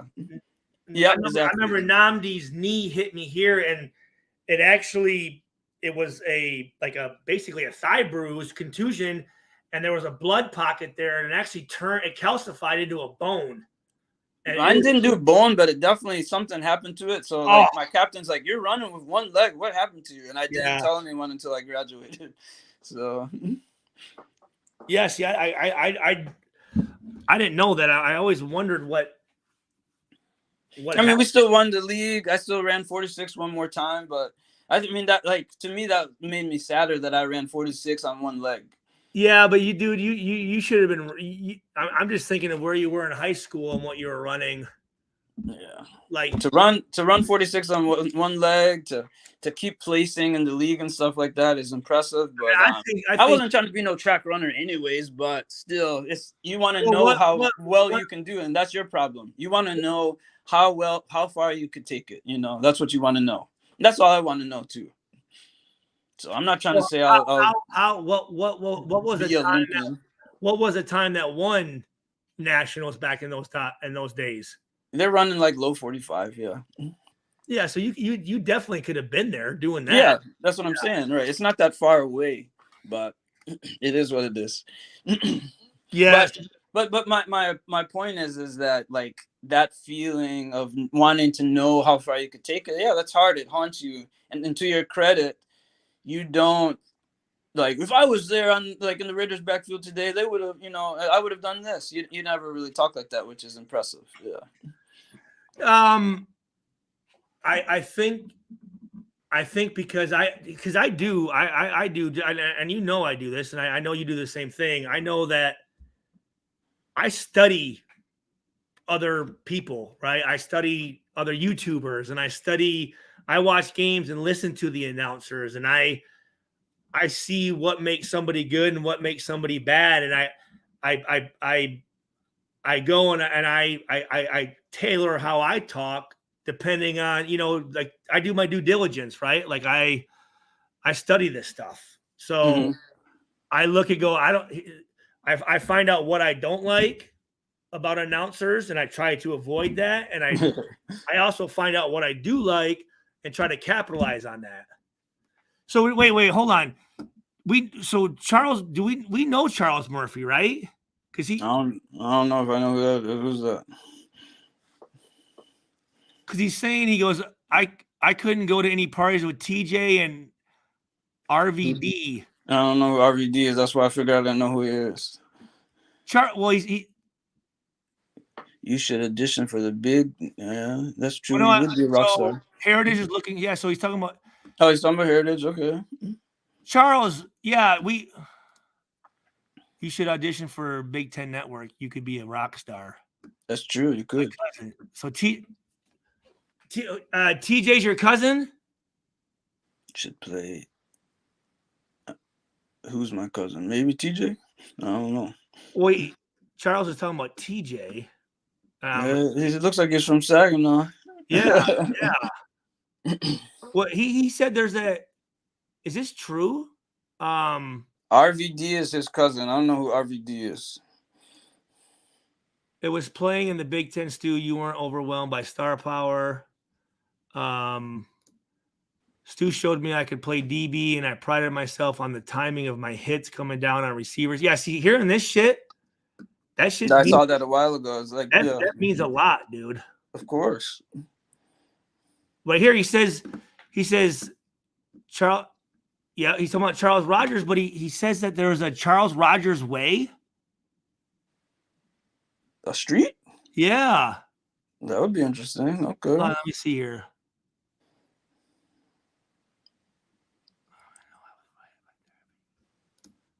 TJ had a good pour. I don't know what that is, man. Post-traumatic stress disorder isn't being unfiltered is a good. Yeah, dude. So I didn't actually know what I thought PTSD was. Yeah, I remember I was trying to tell you about it. Yeah, I thought it was when you saw someone get their head blown off. And then through my therapist, when I was applying for total and permanent disability, she's like, no, it's when you're under stress for so many years and that stress becomes normal and you don't even realize you are under stress. I'm glad you're starting to hear it finally. Yes, you have PTSD. Here. Do you know what you have PTSD from? Was heading down Charles Rogers Parkway. Oh, there we go. Where the fuck is that at? I don't know. I ain't been home, as you know. No, so dude, that's why I couldn't watch football. I have severe fucking terrible nightmares. Terrible. But do you know why you have PTSD? That's the thing. That's the thing I'm not sure you realize yet. From my understanding, it was because like in football, which is different from baseball, hockey, or basketball, they have so many games where a game doesn't really matter.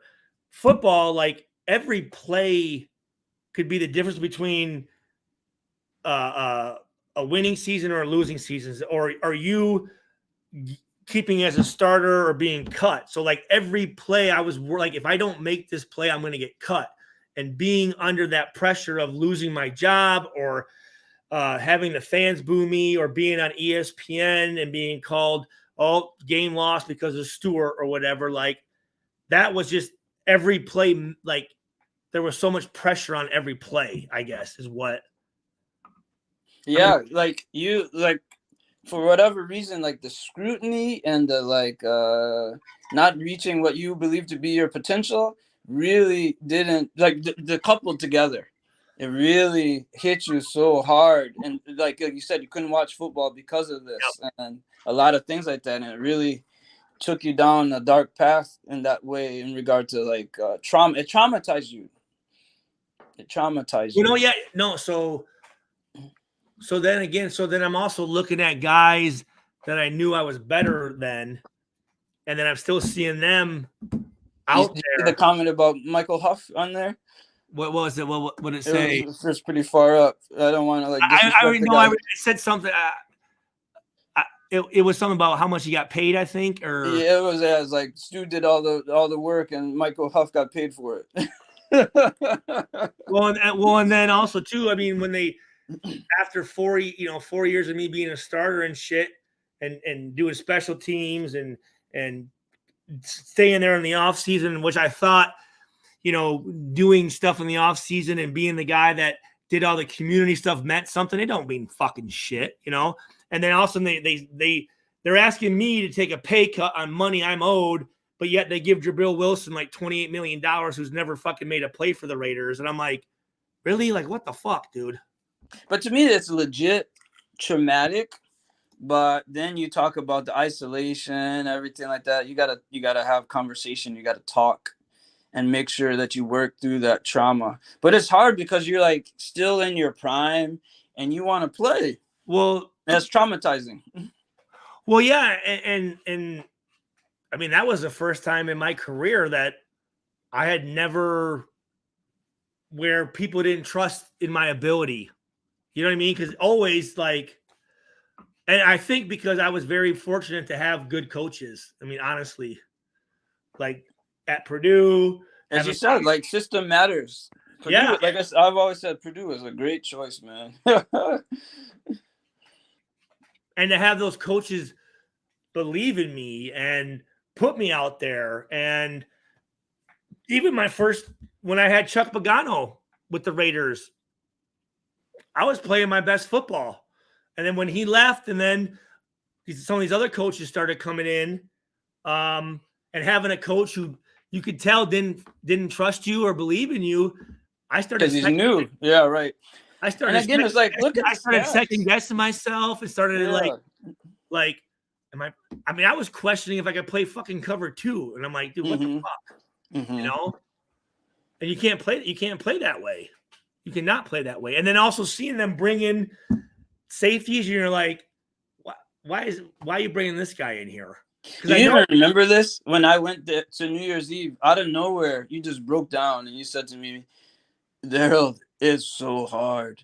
And at that time, I was like, I didn't even understand. You know, like you said, this is no joke. It's so hard. And that's all you said, and I didn't understand. And like this many years later, it's like, okay. I don't remember that. Yeah, exactly. Were we on the bus? Or were we Stephen King, Steve and King were there, not Stephen King. We're in the kitchen getting ready to go to Cato Kalin's. You're like, this is so hard, and now I really understand. That was my last year. That was after my exactly, because I knew it was done. I knew that like this was. I'm going, dude. I see the writing on the wall, and they're throwing me under the bus, and then I'm just thinking like, dude, I'm thinking because I'm also thinking, you know, I did everything right before, right, and like going to coach's daughter's birthday party, signing on, you know what I'm saying? All this shit that I thought mattered. And it you know, even having, and I have a great relationship with Rob Ryan now, but you know, I remember when he would tell me like, hey Stu, can I use you as a reference to Al Davis to keep my job? And I'm like, yeah, absolutely, man. And then when it's all of a sudden time for him to help me out, fuck no, dude, like under the bus, blame, because it's very easy again. That fourth year when our run defense wasn't doing so well. It was porous. and who's the guy in the back that you can, oh, well, it's because Stu's, and I missed probably that. Like I said, it was like 1 on 12. Yeah. I think I missed that year 10 tackles, 12 tackles, which shit, guys miss that sometimes in one fucking game. But those 12 tackles were probably touchdowns, you know? So it was very easy to go, well, it's Stu. That's why he's the one not making fucking plays. This guy, Darth Vader Raider, said maybe that's up with Chandler. I wanted to talk about Chandler too, but your boy was kind of defensive of him. Well, he, like I told you, he takes things very serious. Yeah. No, I would like to talk about Chandler. Yeah, because I looked up what he was saying, and it's kind of in line like what we were kind of alluding to. Right? I mean, but and in line with, I agree with Darth Raider in that too, is in line with what you're talking about also. Is it worth it? What am I doing? And maybe some kind of medication involved too. Well, maybe both. And here's the thing, like you said, I mean, there is a family history of whether it's mental or both. Typically, it usually is both. Right. You're right. When you go have hand in hand, especially in America. Yeah. And whether you're self-medicating or you're going to a doctor that's just prescribing you a bunch of narcotics, whatever it is, it's. And I know for me, it took 3 or 4 years to get the right dosages and the right combination of medication to where like you are functioning, you are able to like do things, but sometimes you can be all out of whack and they're trying to figure out how do these medications work with these medications. And obviously if you're drinking on medications and you're doing different things that you're not saying, it can, those medications can affect you differently. And like as an organization, I can understand like we can't help everyone. And I felt that way with like Rogers, is like he needed like extra help and they didn't give it to him. They like go home to Saginaw, which is like terrible, you know, like come on guys. But like on the flip side is like as a player, I do need this extra help. I do need this like tailor-made help, this tailor-made attention. So there should be like a balance in the middle, and like Chandler needs that probably. So back then, Daryl, obviously you know this. Mm-hmm. As a player, who do you go to and tell? You go to your trainer, and all of a sudden, hey, you know, I'm struggling with whatever, depression or this, or hey, you know what? For whatever reason, man, I've been smoking too much marijuana, or I've been using cocaine, or whatever it is, right? And then you're going, I don't want to say anything because guess what? That's going to be on your record. It's going to be on your freaking record. They're going to snitch. Yeah.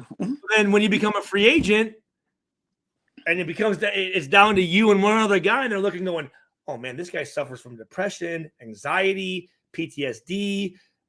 He's had issues with drug addiction. Like, tell him that we didn't like his missed tackles. Like, I only had 10. No, we'll just say I didn't like his missed tackles. Yeah, I don't want this guy. I'm going to get this guy. So again, hey, is there anything you want to tell us? Nope, everything's good. Nope, there's no any injuries.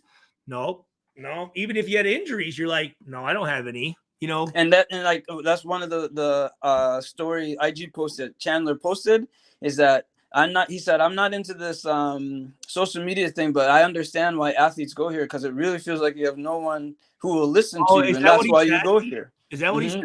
That's what he said. I didn't see that one. Yeah, there was like I read the article where like it had an outline of all of his posts, and that's real talk, you know.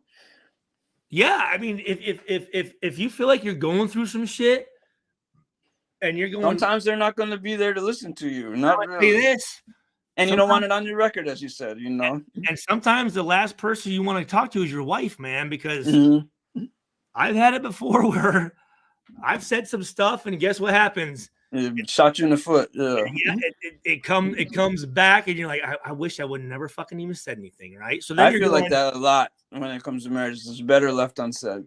Try to work it out and move on, you know. Well, because a lot of times, it could be a week later, it can be 6 months later, it can be a year later, but all of a sudden, like, they remember it. It'll come back, and you're like, are you like really? Like, you're like, holy fuck! Like, you asked me to be more open with you, and then when I am, you use that shit against me. Like, what the fuck, right? So then you're going, well, I'm not gonna talk to you, but then you're like, I don't know if I want to tell my teammates because these motherfuckers might go tell the coach or something. I don't want to tell the trainers. So then what do? You're like, and then even if you get therapy, you'll be scared that someone finds out. Oh yeah, especially if it's a therapist that's connected to the team or through the NFL, right? So then you're going, well, how the fuck do I find any help? I don't know how to fucking find a psychiatrist, but the NFL is there for you, and here, talk to this person. Then you're going, well, where's this report going? You know, like, and they say that, you know, in here that you can say whatever you want, and it's confidentiality, but you're also going like, I'm not going to tell you the full shit, right? You know what I'm saying? Like, I'm not going to let you really know what I'm really thinking or what I'm doing behind closed doors or how I deal with this stress, because probably a majority of it's probably illegal to begin with. You know what I mean? Not saying you don't want to say nothing that you're doing nothing illegal to no one, right? Yeah. So like, what do you do? And then I guess, you know, you go on somewhere like this and go, hey guys, I don't know what the fuck to do. You know, because you got to get it out. That's the thing. And that's the problem, like with men traditionally, right? Like, how do we communicate? And that's why sports and like having a brotherhood was always good. But once you get into the NFL, you realize there's the business side of it, and they don't like, it's like F your feelings basically. Well, and I think too is everyone thinks they're different, right? Well, that I know it's a business, but the coaches look at me different. I'm not just some pawn in the fucking, or what will they say, a clog in the Cog in the yeah. wheel. I know. Mhm. I'm. They think of me differently, and then all of a sudden, when you realize, you're like, No, you're an asset. That's what you are. Assets can be you're cut. like, damn, man, like that's a tough thing to fucking look at for a minute, because you're going, man, because I didn't look at them as assets, or I didn't look at them as, I looked at them as people, and that's why I helped them, and that's why I would go to their birthday parties, and I would, do all this shit, because I thought we were friends. I thought there Well, was you got to remember, you were drafted. There's a lot of parallels with like slavery with that. You're an asset. You're a commodity at the end of the day. and that's the thing too, is the one thing I do wish I had a chance. I wish I would have had a chance to go through free agency. I think that'd be fun, to where now you can pick. It's way different. Yes. The situation. Way different. Yes. Yeah. When you get drafted, you become an asset. Mm-hmm. Well, unless you're fucking Eli Manning or fucking John Elway, and you can say, no, I'm not going to go there. I'm going to go where I want to go. But for the majority of us, we don't have a fucking say in the fucking matter. No, not at all. No. And so that's why, people don't like someone like who is it? Like maybe LeBron James. I don't know. There's not even that many people who really fought for the percentages, for the players' rights and stuff like that. So, like, I'm not a big LeBron James fan, but watching what you've been through, I could see, and like just understanding NFL contracts a little bit more, especially during your time, is like, yeah, someone should fight a little bit on your guys' behalf. And see, that's the other thing too, is a lot of times you don't even trust the leaders of your union. Yeah, right. Because they're getting in these closed rooms with these owners, and those owners could say, hey, listen, guys, if you veto this and this, we'll back fund you this much money. And just tell us who's the ones that are causing problems, who are like making whispers, complaining about their contracts. Let us know who that is. We'll make sure they'll never play again. And they all know each other. That's the thing that people miss. Is that all owners talk to each other. It's very, think about it. There's only 32 of them in the whole entire fucking world. So it's very fucking small. Mm-hmm. So if they're going to sit here and go, hey guys, can we trust you guys? Yes. And they're going to say, and I get it, before you're in that position, I'm going to be different. But then also when you get in that room and those doors are closed and they're offering you a bonus of $5 million just to, hey, let's not extend this health insurance, or let's not give these guys player performance bonuses, or whatever it is. Let's make 17 games and have an extra preseason game. And all of a sudden they're the guys that dictate whatever. Like, it's a tough spot. I get it. I would tell them to go fuck themselves, but then a lot of guys won't. You're right.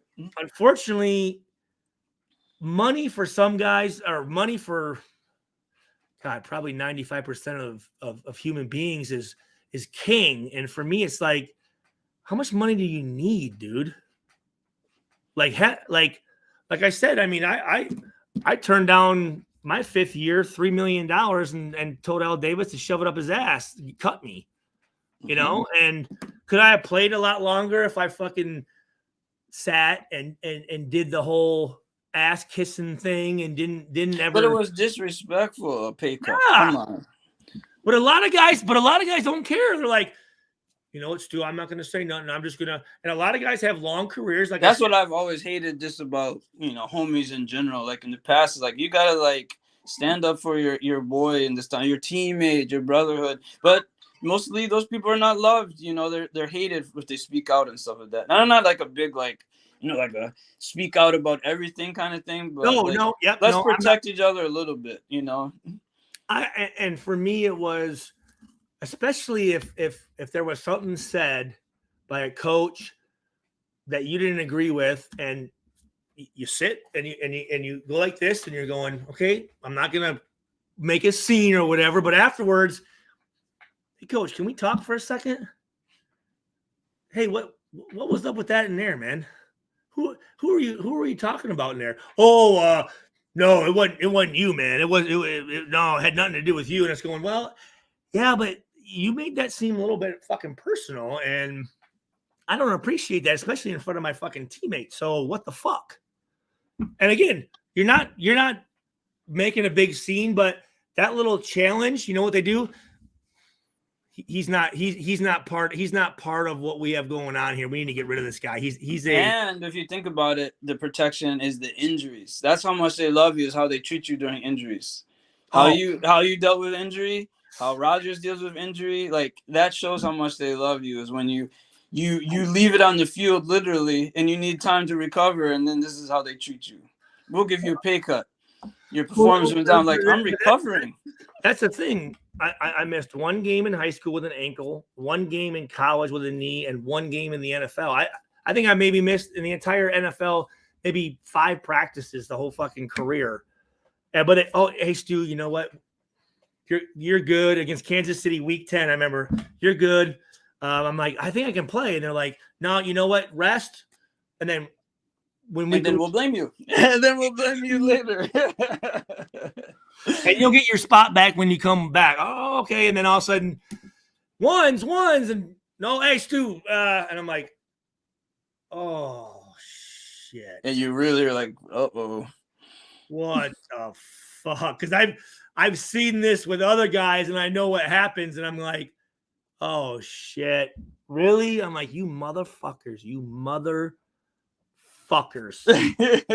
Have no balls, no fucking balls. Because I'm thinking, if my job was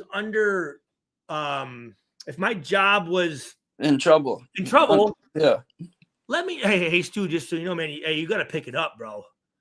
You know what I mean? Like, because they knew every time you went out there, you're gonna lead the team in tackles, and that it's just politics. Like, and I agree with you. Like, there is something racial in there. There is something like personal. They just didn't want you there with that staff, you know? Yep.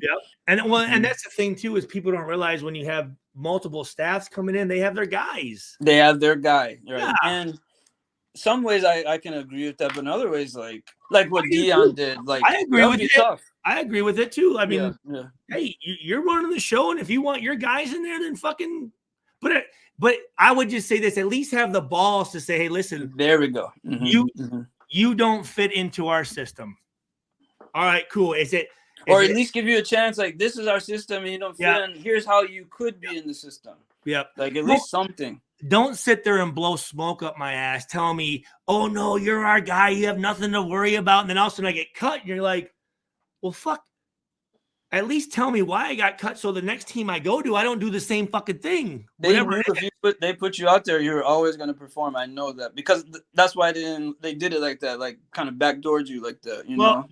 Did I ever tell you that it took me about 4 years once I knew my shit was done to ask my agent, like, what happened?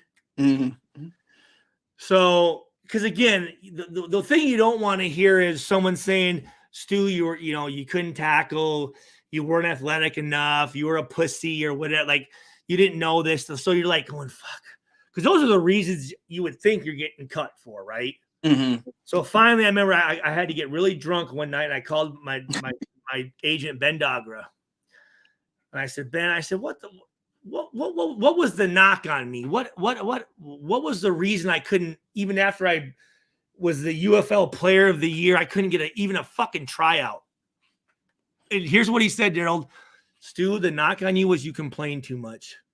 And I said, "You got to be fucking shitting me. I complained too much?" And it wasn't complaining. It was me questioning. That was it. Like, if the coach is saying something, I'm going, "Well, you know what? That doesn't make any sense." Instead of just let them talk and just ignore it and go out there and do whatever you do normally, I'd go like, "Well, coach, you know what? That doesn't really make any sense, because last time we ran that, this happened." And they call that complaining instead of Boswell. That's what Boswell felt about me, right? Yeah, same thing. And I actually had solace in that. I really did. Okay, why? because it wasn't my ability. It was the fact that I questioned them when I didn't believe in something. Mm-hmm. And that's not necessarily a bad thing, right? No, right? Yeah, like and it goes again to communication. Like, I don't think that's bad to ask a question, because the coach can learn, you can learn, you might be corrected, he might be corrected, and everyone gets better just from that exchange. There doesn't have to be an argument. But here's the thing, though, Daryl, is in the meeting room, I'm hearing going, that doesn't make any sense. Why are we da-da-da-da-da, right? And then no one wants to. I'm like, well, are you going to say something? Are you going to? Well, no. I'm like, well, because I thought I had that respect where I could be like, hey, coach, actually, we're back here talking, and that doesn't really make any sense to us. But the other guys that are thinking the same thing, oh, I'm not going to say nothing. I'm just going to sit back and just fucking, no, why would I question anything? And I'm like, I can't sit back and not say it if I believe it, because I would hate for whatever to run that, and then it didn't work, and me to go, well, fuck, I already knew that. Right. Right. So Right. I again, one of my quotes, which will be in my book that we write, Mm-hmm. is a lot of guys have a long career because they suck a lot of dick. And that's the reason I only played 5. Mm-hmm. Because I wasn't doing that. All right, I'm writing it down. Yep. That's why I only had 5 years. Because again, there's guys I even know, like, dude, you played 12 years, but you never really even fucking played. You know what I mean? I'm like, how'd you last that long? I go, oh, wait. Oh, I know how you lasted that long, because you were the yes guy. You were that guy that when you see, like, again, you see a coach go to another team and, like, he brings their guys, yeah. And I'm going, oh, you're that guy. You're that. Because I remember because they want to keep their job too. And they think they got a system that works. They got their guys that work. And that guy in the locker room is going to sit there and tell the other guys, oh, no, dude, you can trust me. He knows what's going on, right? But I guarantee you this, there were multiple times where there would be things that came up between either I would say it to Burgess or Burgess would say it to me, to where he's like, are you going to let the motherfucker say that? And like, no, not fuck, no, what the fuck? And again, it wasn't, again, like, hey, motherfucker, like in front of a team, it would be afterwards. Like, conversation, yeah. It'd be like, hey, coach, can we talk for a second? Right. Like, what the fuck was that over there? Oh, what do you mean? Well, you kind of brought my name into something, and I'm just wondering where the fuck that came from. Oh, no. It wasn't you. I was trying to expose somebody else, and it's like, okay, doesn't really make any fucking sense, but you know what I mean? I would much rather be cut because I was questioning something I didn't either believe in or think that was right than being the guy that plays 3 years, doesn't really play, but he's always the yes fucking guy. So the question, like, I guess they were always asking is like, is he getting all these tackles just because the team sucks? And I think they concluded yes, and I think that was bullcrap. Yeah, but here's the thing, though. If you think about it, in 2006, our defense was number 3 in the NFL. Mm-hmm. Mm-hmm. You know what I mean? Still doing them, right. And number 1 pass defense. And I could see if you played on the 30th ranked defense. But I think, like, it doesn't matter how bad the team is. You still have to have skill to do these things. You know? I think, like, overall, when I'm watching, it's like, okay, it doesn't matter how bad the team is. Like, overall, you have to be able to, you know, do this. And you bring up a good point. Anybody in that position, anybody playing in the NFL, NBA, MLB, NHL, MLB, you know, any of those professional or MLS, any of those professional leagues, those are the best of the fucking best, man. Yes. So there's nobody that's and not only did you make the team, but you're also playing and you're contributing and making plays. Like, no one out there is trash. No. Like, at all. And that's one thing that I would say to, like, the fans, like, oh, this dude's trash. And I'm like, he's not. That guy's a beast, man. And here's, you know, He's That guy's a playing- beast. not only is, but he's also playing against some bad mother. Other beasts, right? Mm-hmm. So again, and you can go down to, I even say this, the worst athletic team, no matter what sport in Division III of college football or college sports, has some of the world's greatest athletes on it. Yeah, no, that's true too. But they ain't touching 1, 2 though. But what I'm saying is like, I don't like I remember when I had my training business and guys like would like downplay like getting scholarships from Division II schools, and I'm like, bro, No, I agree with that. Yeah, right. go to a Division II practice, and whatever, I don't care what sport it is. Yes, Those motherfuckers are really, really, really fucking good. really good. Really And good. sometimes there's circumstances a lot of times where you have some really good guys there. That guy, you know what? Maybe he got injured. Like Maybe he got what's Randy Moss's school again? Like you didn't go to no like, huh? Yeah, Marshall. You didn't go nowhere. But some of these guys, you know, maybe they got a girl pregnant. Maybe they didn't have a coach that helped them with recruiting. There's a lot of things there. A lot of things, right? Maybe maybe he just wasn't big enough or whatever. But maybe he got really good like his freshman year suddenly. You know, there you go. You never know. Yeah. He grew later or whatever. Yeah, right. But like it's like, so yeah, I mean, you can sit there and critique people, but if you're to sit there and call a dude garbage or trash or well, so that brings up a good fucking segue. Very good fucking segue with with his milk check. Okay, what is this? Yeah, what is that? I just heard you say it. I didn't hear about it. I didn't get a chance to look at it. Pat McAfee. Hold on, I gotta take a piss. Okay. I actually got to check on. Yeah, no, if you gotta get off, man. We've been on for I think 2.5 hours. Where's she at? Oh, she's on the phone. Okay. Yeah, I actually gotta go. I gotta feed the dog and take care of the wife. Next time we'll talk about it. I'm very curious about this milk check. Mm-hmm. All right, love you, Daryl. Thanks for coming on. And yep. All right, guys, hold on one second. I gotta use the bathroom.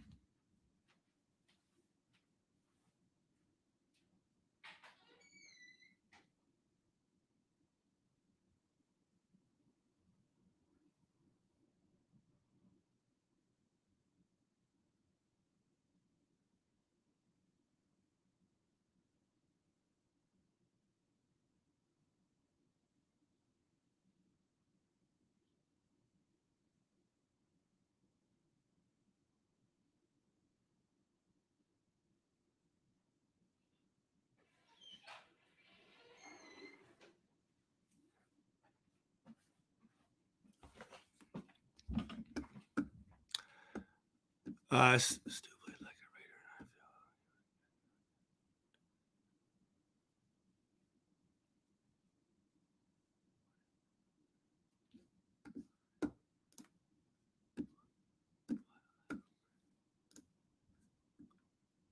Commercial break.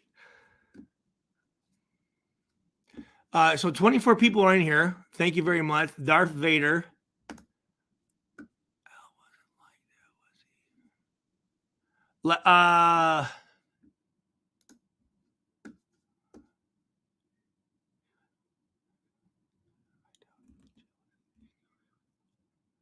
Yep. No, you're right. You're right.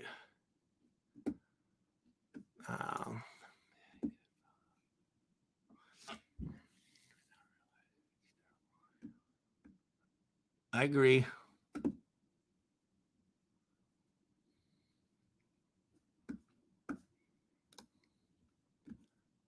What's up, Cash Lord Raider?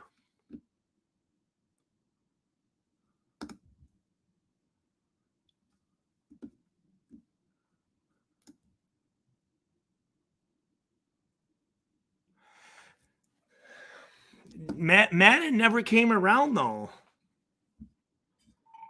Like he never came around ever at all.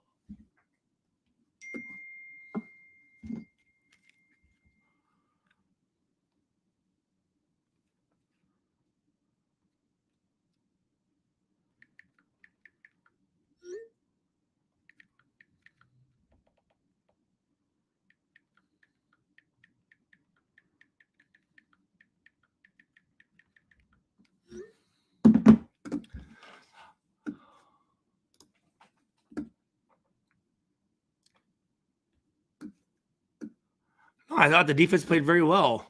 Again, they only gave up fucking 94 yards rushing, 166 yards passing for a total of 260 yards. 5 of 11 on third down.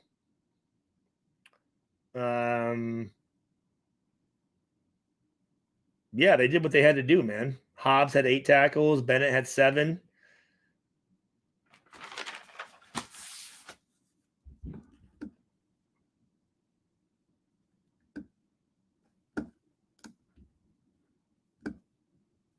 Well, yeah. Dude, again, I'm telling you, man, I think it could be fucking Raiders and fucking Lions in this fucking Super Bowl, man. That Monday night game on the 30th is going to be a fucking hell of a fucking game, man.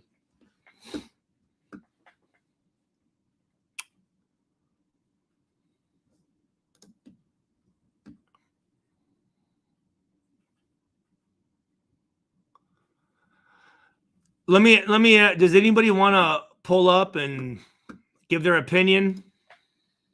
Here, I'll give the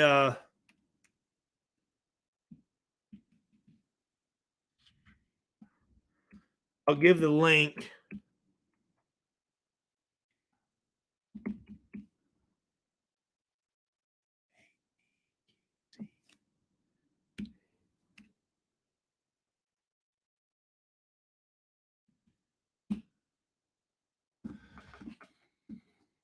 There's a link if anybody wants to pull up.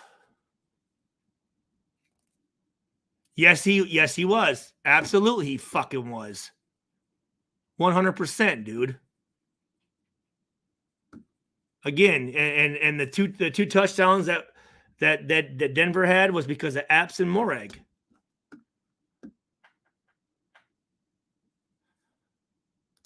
Yes, he looked big. He still had.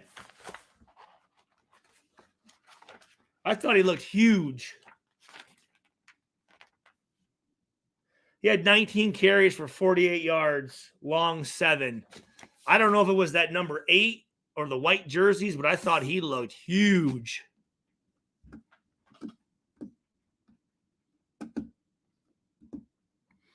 I'm going to be on for about another 15 minutes if anybody wants to pull up and give their opinion.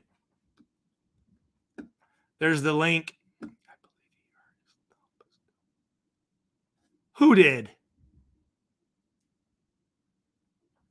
Who hurt his thumb?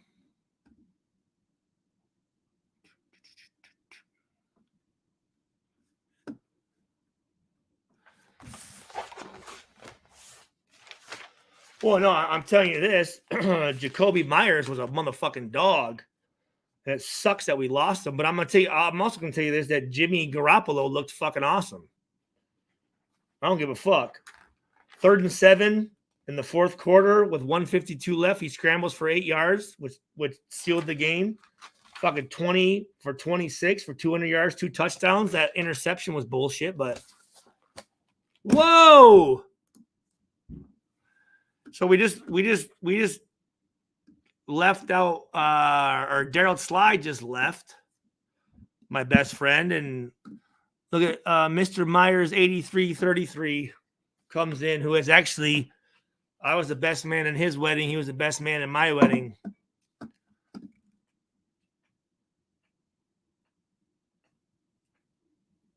What is this? Had a hurt Morag had a hurt thumb.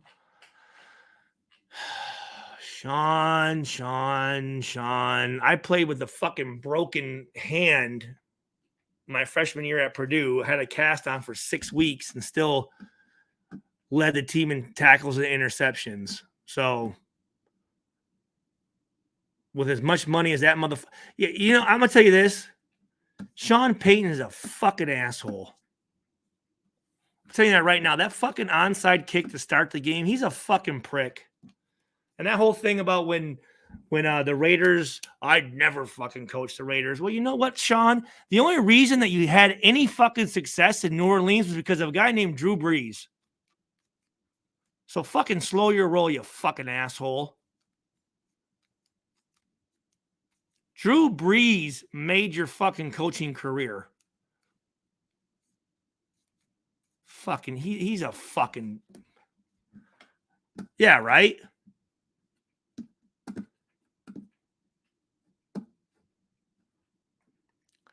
So don't get all high in my, and you know what, this whole, remember when he had that whole fucking what was it, tackle gate or hurt gate or whatever. He's a fucking asshole. He's a fucking arrogant fucking asshole. And again, at least say this, you know what, I was a shitty coach. Fucking Drew Brees called every fucking play. How do I know that? Because I played with the guy. In 2000, he was the Big Ten Offensive Player of the Year. I was the Big Ten Freshman of the Year. When we fucking went to the Rose Bowl, won the Big Ten for the first time since 1967, since Bob Greasy and Leroy Keys won it. Bountygate, yeah. He's a fucking prick. He's a fucking asshole.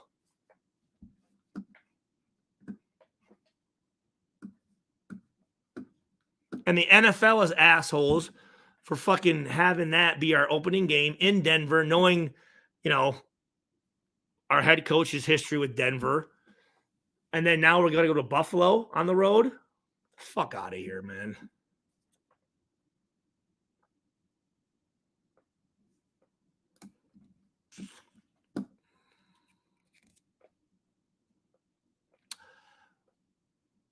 Yeah, absolutely. Fucking absolutely. Along with a certain tight end that we traded up for that hasn't done a goddamn fucking thing.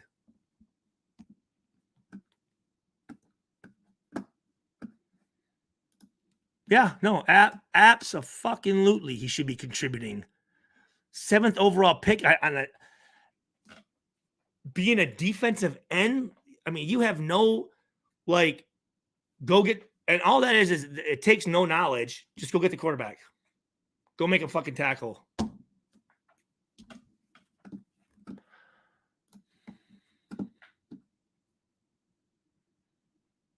Yeah, there was. You're absolutely right. He's a fucking asshole. He's a piece of shit motherfucker that teaches bad football. Oh, you're still there, Afakasi? No. And it came through tonight. Fucking, we almost lost our quarterback, and then we lost our fucking star receiver with dirty ass fucking play. That number 22 should be fucking, again, do I like the physicalness? Yes, I do. From Denver's 22. If he played 20 years ago, great player. But with the new rules, you can't do that shit, man. You can't do that. And that fucking guy should be gone. Should be fucking gone. Because I'm going to tell you this. To call somebody a concussion on some dirty shit, and now knowing the later effects of concussions, fucking complete bullshit. Complete fucking bullshit. And also during those Saints days, they had Vilma at linebacker, fucking Jordan at defensive end, Will Smith at defensive end. God rest his soul. A great fucking player, a great person, Big Ten guy, a guy that I trained with, a guy that I graduated the same year with. He also had Darren Sharper, who great football player, but a terrible fucking person. Terrible fucking person. Yo. It's good, Stu. Chat, Cash Lord, everyone else. It's cracking. Everybody, this is Afakasi Raider, a very close friend of mine. From Australia, knows his shit with the Raiders. But we're talking about Sean Payton. I think he's a piece of shit. I think he's a fucking asshole. I think the only reason that they did anything in New Orleans was because of Drew Brees, not him. He that didn't call in the Super Bowl was pretty ballsy, though. What's that? Remember that one? That play call, the onside kick in the Super Bowl that turned the tide for the Saints. That was pretty ballsy. I'll give him that. Yeah, just like the onside kick he did against us in the first fucking play, like a fucking piece of shit. Fuck him. Do you have experience playing against him? No, I don't. Okay. We didn't play the Saints when Breeze was there, so. But I was just going over, the players that he had on that team, and then the defensive guys he had, Vilma and Will Smith, God rest his soul, Darren Sharper, who was a great player but a piece of shit person. What about Tracy Porter? Did you ever have any interaction with Tracy Porter? Tracy Porter. What'd he play? He was a cornerback. We ended up signing him in free agency for a year. I think a year or two after he won. Was he was he? Oh, he was the guy in that Super Bowl who intercepted Peyton Manning in the red zone and took it to the house. I want to say he played at Indiana, right? I'm not sure, but do you remember the pick six in that Super Bowl? Yeah. And when he was running to the end zone, he was pointing at number at 4. Was he? I want to say he's from Indiana. He played at Indiana. Let me see here. Right. I'm not sure where he played, but he was a Raider. Tracy Porter College. Yeah, Indiana University. He's a Big Ten guy. Yeah, fuck yeah, I know Tracy Porter. Yeah, he was a Raider. Not long after that that Super Bowl win with the Saints. Did he do anything with the Raiders?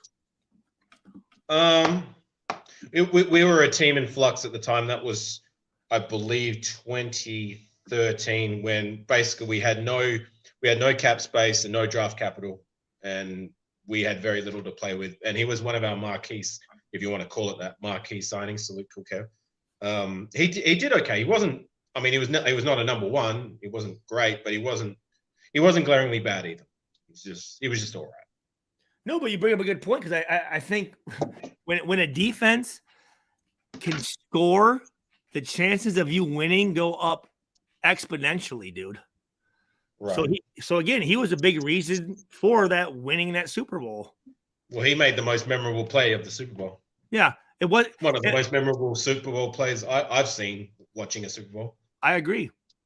So it wasn't Sean fucking. And again, I just remember when he said, "I'd never coach the fucking Raiders." Well, you know what? Fuck you, man. Did he say that? If I remember correctly, I remember when they asked him during that time when he was. Salute all eyes. I see on the chat feed. Let me ask you. I'm pretty sure. I hold on. Let me see here.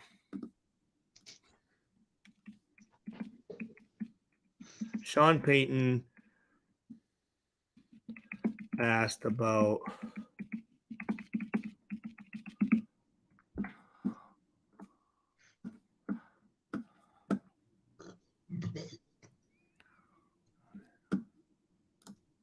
Reggie Bush was part of that Super Bowl team as well, wasn't he? Yep. He's a pretty good fucking player, if I remember correctly. Right. He's one of the all-time greats at the collegiate level, isn't he? Yeah, and here's the deal with that. Fucking piece of shit. Who's the head coach of the Seahawks? Tom Carroll. Yeah. When he went to USC, he left that university in shambles and never had to pay for any of his fucking sins at all. And a guy like Reggie, that university was suspended from bowl season, lost scholarships. Reggie Bush lost his fucking Heisman. It was Pete Carroll. He just destroys that university and just goes up to Seattle like nothing ever fucking happened. Didn't Penn State go through that as well not long after? With I'll tell you what, with Joe Paterno, who is a huge piece of shit because he had a coaching staff that he allowed to rape kids at camps. Right. And exactly knew what the fuck was going on and just didn't do anything about it. Fucking disgusting. Right. And shortly after he retired, he died. Thankfully, he's a piece of fucking shit. So, yeah, fuck it. They went. I don't know if they had the same sanctions because it really had nothing to do with like recruits or You know what I mean? It wasn't like I think they were stung with that too. Like their scholarships were cut, and they went through like same kind of sanctions. I think they weren't allowed to compete for bowl games or whatever it was. But I do remember they went through a period, a few years where their scholarship program was. Well, they should have. Their whole program should have been cut for at least 2 fucking years. Every coach on that staff should have been gone. Yeah, I remember hearing about it on ESPN and like the ramification that like a lot of people analysts were worried that like Penn State may not recover. Kind of similar how didn't that happen to SMU a while back? They used to be a powerhouse, and then they had some issue where their scholarship got cut, and they never really recovered to those levels. Eric Dickerson was their big guy, and they had some recruiting stuff, and now, but now they are coming back. They're actually, but they're not I correct me if I'm mistaken, but in like the 80s, they used to be like one of the true power. Yeah, I mean they've it's taken them 30 or to 40 years to recover, but they are finally starting to come back. Which it goes to show, like if you go through those sanctions, it might be for a couple of years, but that hit to your scholarship program and the lack of it destroys progress can hurt you for a long time. Well, and then here's the thing though, those coaches, they just go on and get another job and no big fucking deal. It's bullshit. It's fucking bullshit. They leave that university and the kids that are there in fucking shambles. Absolute shambles. And back in those days, to transfer, fuck, you have to lose a year, you have to drop down a division. Like, it's almost impossible. At least now these kids have an opportunity. If a coach, let's say a coach promises something and it doesn't come through, at least these kids have an opportunity to go to another university and still play. Now, does it cause kids to not work as hard and to go transfer somewhere? Yes, it does. There's both negative and positive to it, but at least it holds these coaches accountable a little bit. To where has Purdue ever been through that? So Purdue is one of 9 schools in Division I NCAA football that has never ever been caught breaking the rules. And I'll tell you this: the 4 years that I was there, never once was there a $100 handshake, alumni, anything that during recruiting there was no violations, like nothing. And it's an honest school. And there's integrity. There's some fucking integrity there. Right. To do things. They don't sell their integrity and their soul for the sake of maybe, I don't know. Well, no, but a lot of schools, I mean, to get a number 1 recruit to come into your school, but you do it through nefarious means. Yeah, it's bullshit. Right. It is. It's not fair, but it happens. But schools that do it right, there's a certain, does that, I mean, now with NIL, I don't know if there really isn't any, I mean, recruiting violations. I don't even know if there can be recruiting violation with NIL now. I mean, those kids specifically, you could have alumni come in and say, hey, listen, I want to give this kid $1 million to come to Purdue. And that's perfectly legal. Right. Which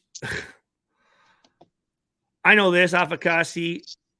There's enough guys that enter the NFL that get money that don't know how to handle it. Now you're giving money to kids who are 17, 18 years old on a college campus. I got in enough trouble being broke on a college campus. I couldn't imagine having money, having a fucking Mercedes. Like, that's just asking for fucking trouble, man. Right. Shit. I mean, I always thought there was something. I always liked the nostalgia of, playing on ABC on Saturday with 70,000 people in the stadium, playing against Notre Dame, beating Notre Dame, and having another 2 million people watching. And then after the game, we're trying to split up money to buy beer. Like, we hadn't made it yet. You're not a pro. In the stadium? 70,000? Did you say 70,000? When we played, the stadium was 70,000. Yeah. Oh wow, that's a lot of people. Yeah. And we were an average Big Ten stadium. Like Michigan's 110,000. Penn State, I think, is 105. I've been to the Michigan Ohio State. Stadium. Ohio State's a lot. But again, there was a certain, again, like I said, nostalgia behind like, hey man, like having like your parents come down and like giving you $20 to go buy beer at a pizza, you know, because again, you hadn't made it yet. You are a amateur athlete. You're not a professional. You know, and this is before I even met you, Stu. Like when I was in America, I watched. There were so many college games on the cable TV service over there when I was killing time, and I was able to catch a few Purdue games. And I remember thinking to myself, like, I would actually probably prefer going to. I like the look of your stadium, and I was thinking I would like to go to a Purdue game rather than like when I went to Michigan Stadium. I don't know. I didn't like it. If I'm going to be honest, didn't like it. All it is just a bowl. Yeah, it was a bowl, and just.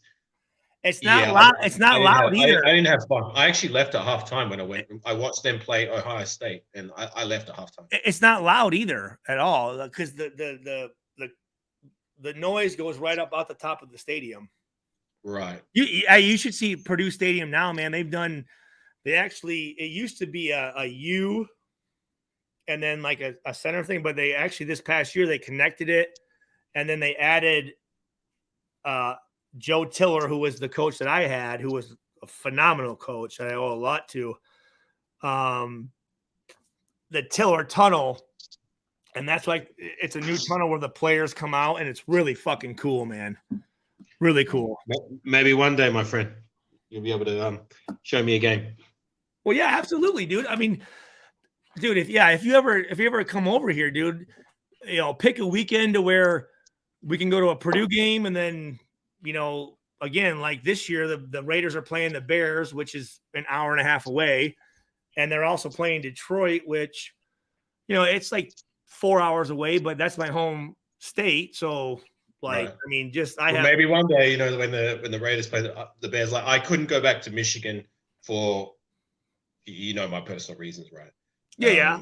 Chicago, maybe if they play Chicago, go catch a Bears game. Or the Colts. The Colts. Yeah, whatever. The Colts are 45 minutes away. Even Cincinnati. Cincinnati's 3 hours away. Cleveland's 4 hours away. Nashville's 5 hours away. I mean, it's all. That's one really thing that's cool about this area. There's tons of shit around it, man. Right. Yeah. So hey, how'd the date go? Pardon me. Yeah, good. Yeah, we were well. It's always a good time. Always have a good time. Was that a breakfast date? Was that a lunch date? Was that I don't know what time it is over there. Lunch. It's lunch. Okay. It was lunch at the time, but she was a little bit frantic because there's two places that have the same name of the restaurant. And she went to one on the other side of town, and the traffic here, there's a lot of scooters and that, and it gets pretty congested. So that's why I was able to join you on the live, because like she went to the wrong spot. And I was like, all right, well, you know, Stu's live, you know, I'll kill some time and chop it up with him. It actually turned out well because, you know, I got to catch up with you and catch up with her. Well, no, absolutely. So you said that you're there for a couple days. Right. So while you're there, what all do you do when you're by yourself? What's not to do? Well, I mean, like, I guess for me, I mean, I guess if I was by myself, I would pretty much just stay in the fucking hotel room and sleep, man, to be honest with you. Well, I do that too. You know, I have my, like this morning, I did that. Like I woke up, I tried to go to bed early last night because I knew when it's Raider football, especially the season opener, I don't care what I'm doing or where I'm at, I will make time. Unless, like, you know, with my old occupation, I had to work. So, you know what I mean? Like game time would be at like 2 a.m. when I've got to get up and work at 5 for 12 hours. So that's the only occasion where it's like, right, I will work first, and then I will catch the game on delay later and just stay spoiler free off all social media. But if I'm which is actually really hard to do, man. I hate like you can't look at yeah, your phone. I've mastered the art. Like I turn off all notifications from every social media platform, and I tell people specifically that the few people where I leave the I notifications haven't watched on, the game. Don't they say don't nothing. wanna I hear haven't from watched the game. I tell them Yep. don't contact, no messages, no nothing. Just let me watch the game and I will contact you. So yeah, I've kind of mastered the art. So of being able to I've done social that media. too, and I didn't turn off notifications. And there's a couple times where I'm like, I'm running, and like my headphones or whatever will read a text message, Oh, and no. there was one time where it said "fucking Boilers," and I'm like, no, don't fucking. So whenever I hear like, where it's like, right. I like whatever if I'm listening to one of my podcasts or whatever, it'll shut off, and all of a sudden I can hear something. I go da da da da da, and if I say that, it'll click it Right. off. But yeah, Right. I'm like, man, it's so hard. So that's why tonight I was like, you know what? I need to get up. I need to watch the Purdue game. I need to watch the Raiders game because I don't want to go another day of like not looking and fucking, Right. seeing what's going on. Did Purdue play today or yesterday? No. So on Saturday, Purdue went to Virginia Tech in Blacksburg, Virginia, which is a very, very fucking tough place to play. And we won. That's the school where they come out to into the Sandman. Yep. Isn't it? Yeah. Right. And you won. And we won. Yeah, we won. Nice.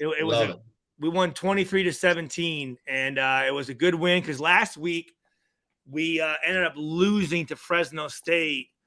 Raider Joe will be happy about that. Which is a good team, a very good team, though. Very, very, very, very well coached team, good team, and we lost in like the last 2 minutes of the game. Right. And so we have a new head coach. So we lost the home. You know Raider Joe, right?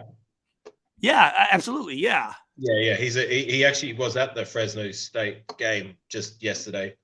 So yeah, he's a big time Raider. Well, I mean, obviously, Fresno State fan. The Raiders, there's a ton of Fresno State,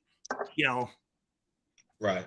But he was Fresno State because he's from that area. He's Fresno State anyways. No, I mean, they're a very Derek good Carr team. and Devontae Adams obviously is the connection to Fresno State and the Raiders. Well, David Carr, Lane Kiffin played there. And actually, so my DB coach from Purdue, my freshman through junior year, he got his coaching start at Fresno State. But there's Sam Williams, linebacker that played for the Raiders. Right. A very close friend of mine is from Fresno State.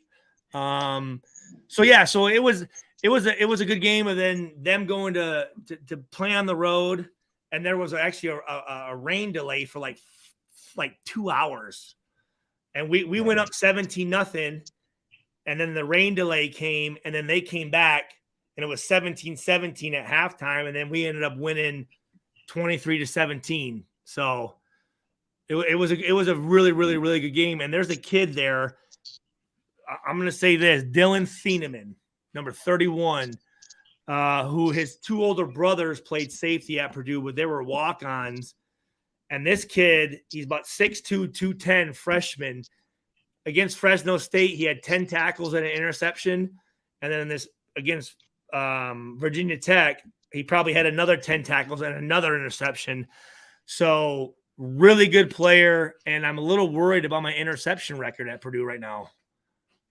Because if he's going to interceptions. Yep. Which is I have 17.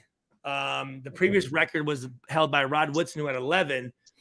And I tied that my sophomore year. But this kid, his first 2 fucking college games, he's got 2 interceptions. I'm going, oh boy. Uh-oh, you're in trouble. Yeah, exactly. I'm thinking, well, maybe he'll leave his junior year. Maybe he'll enter the draft as a junior. And didn't you guys have a famous victory either 2 or 3 years ago against like Ohio State? Ohio State. We always play Ohio State really good at home. Right. And this is when Ohio State was in contention for the national title, I think.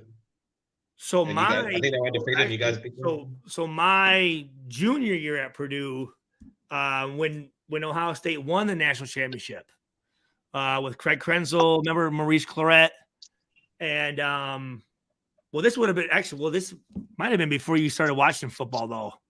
Yeah, This was 2002, and we had Ohio State. It was 6-9 in the fourth quarter, and it was 4th and 1, and we sent the fucking house. And Krenzel threw a bomb to Jenkins, and he ended up catching it, and they ended up beating us, and then going on to win the national championship against Miami and going undefeated. But we always play Ohio State tough at home. I want to say in the last 5 or 6 meetings at Purdue against Ohio State, we've actually won more than we've lost against Ohio State. wow. And we play Ohio State at home this year. We actually have one of the college football's toughest schedules. Do you play them only once a year or twice? Well, just once. Yeah. And You're both in the Big Ten conference, right? yeah. So in college, you only play a team once. There's no even in conference, you don't play a team twice. But Unless, is it a guarantee you play a conference rival once a year? Nope. No. Okay, right. So there will be a year where you don't play Ohio State at all. Okay, So, gotcha. Like back in our day, Ohio State we always played. We always played Michigan. We always played Notre Dame. But now, because the Big Ten added more teams, there's the Big Ten West and the Big Ten East. So I think there's only 2 crossover games per season of where you play a team from the east side of the conference.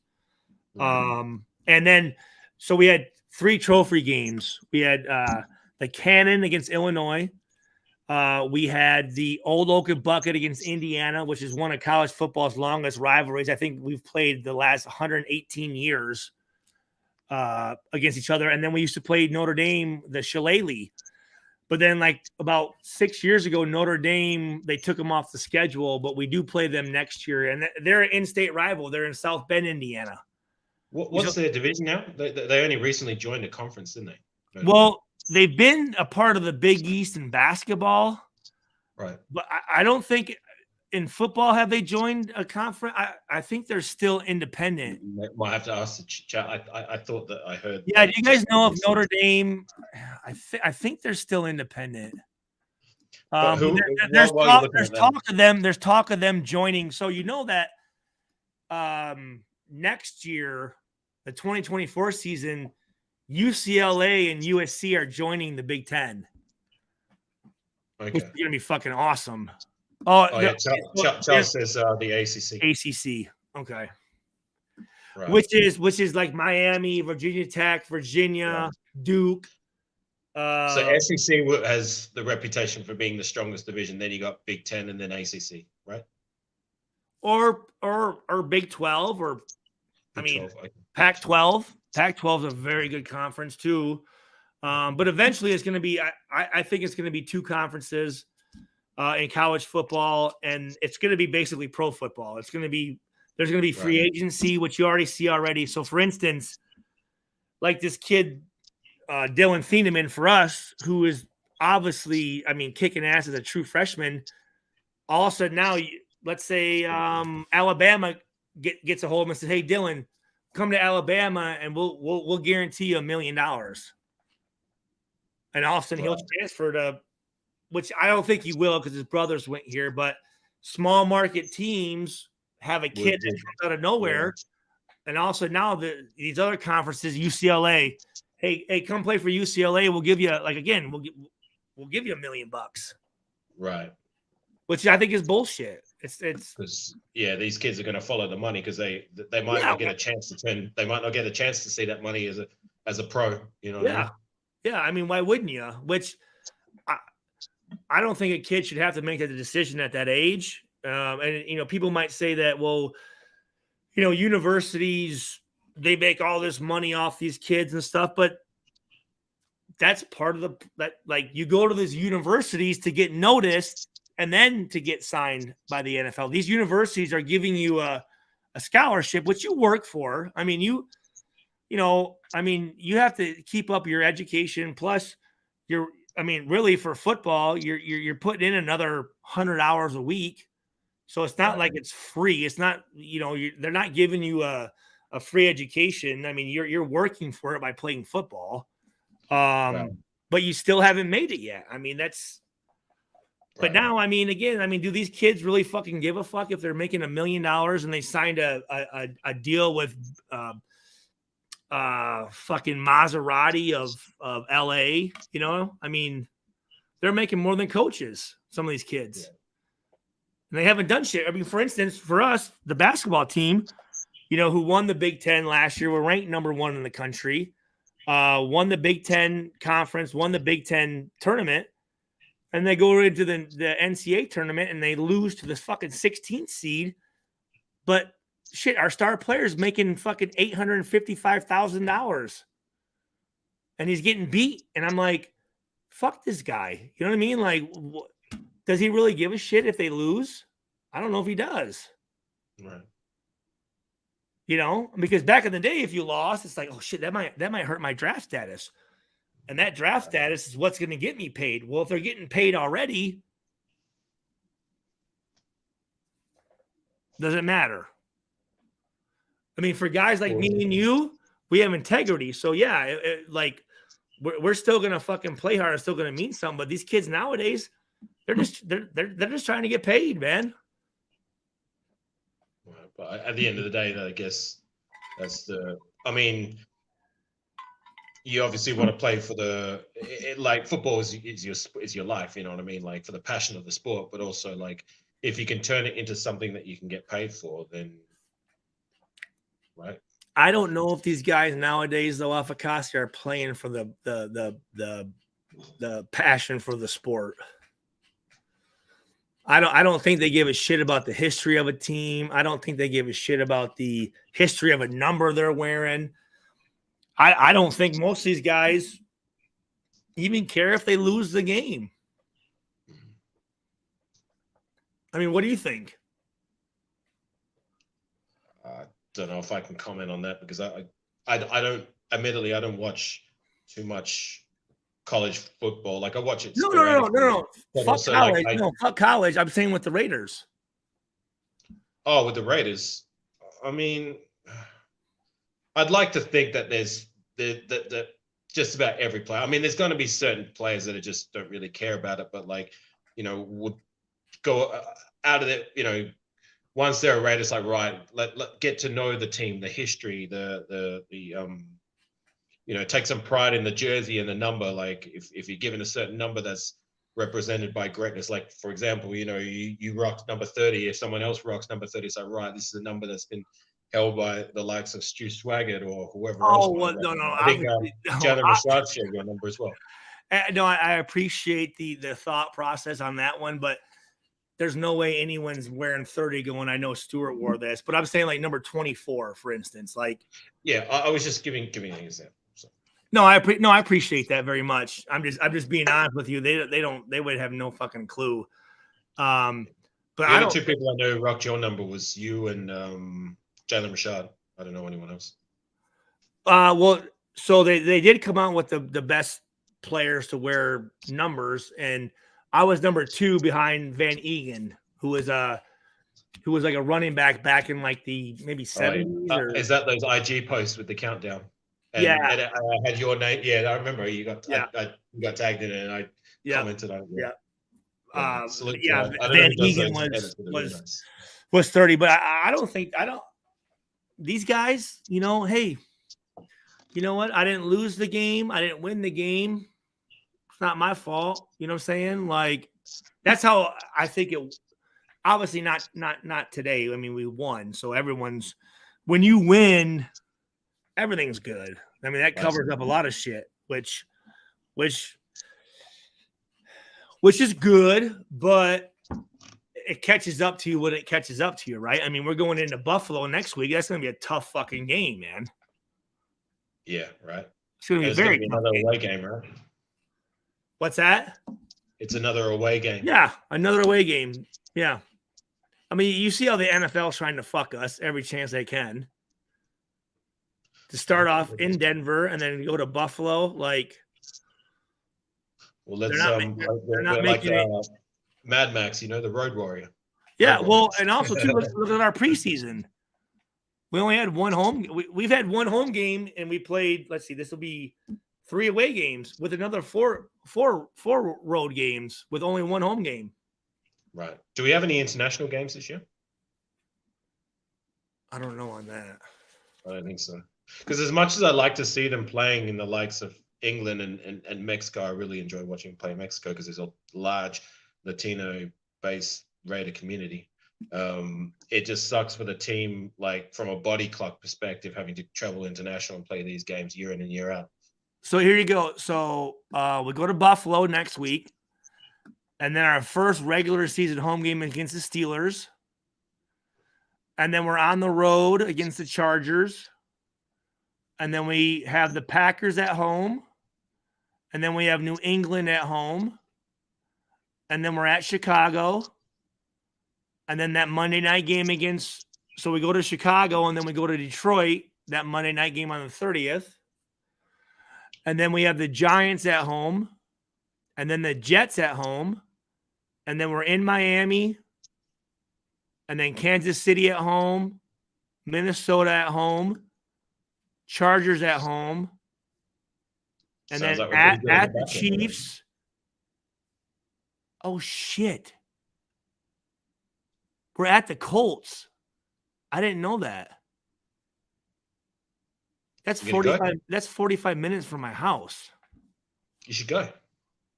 I only thought the closest games were the Lions and Bears. I didn't realize we played the Colts. Would you go? Yeah. Fuck yeah. Oh, yeah. December 31st, especially because that could be, if we win New this Year game. celebration. Hell yeah. So I mean, playing on the road in the beginning of the season, definitely at the end of the season, we have more home games, so that helps. So And don't forget, playing in LA is like a home field for us, right? true. Yes. Especially against the Chargers. And then our last game of the year is so we open up with Denver and then finish with Denver. Right. At home. Good. So Vikings are going to be up and down. The Lions game is going to be tough. The Bears, they're shit. The Colts, I don't know. Did they win today or Who was that? the Colts?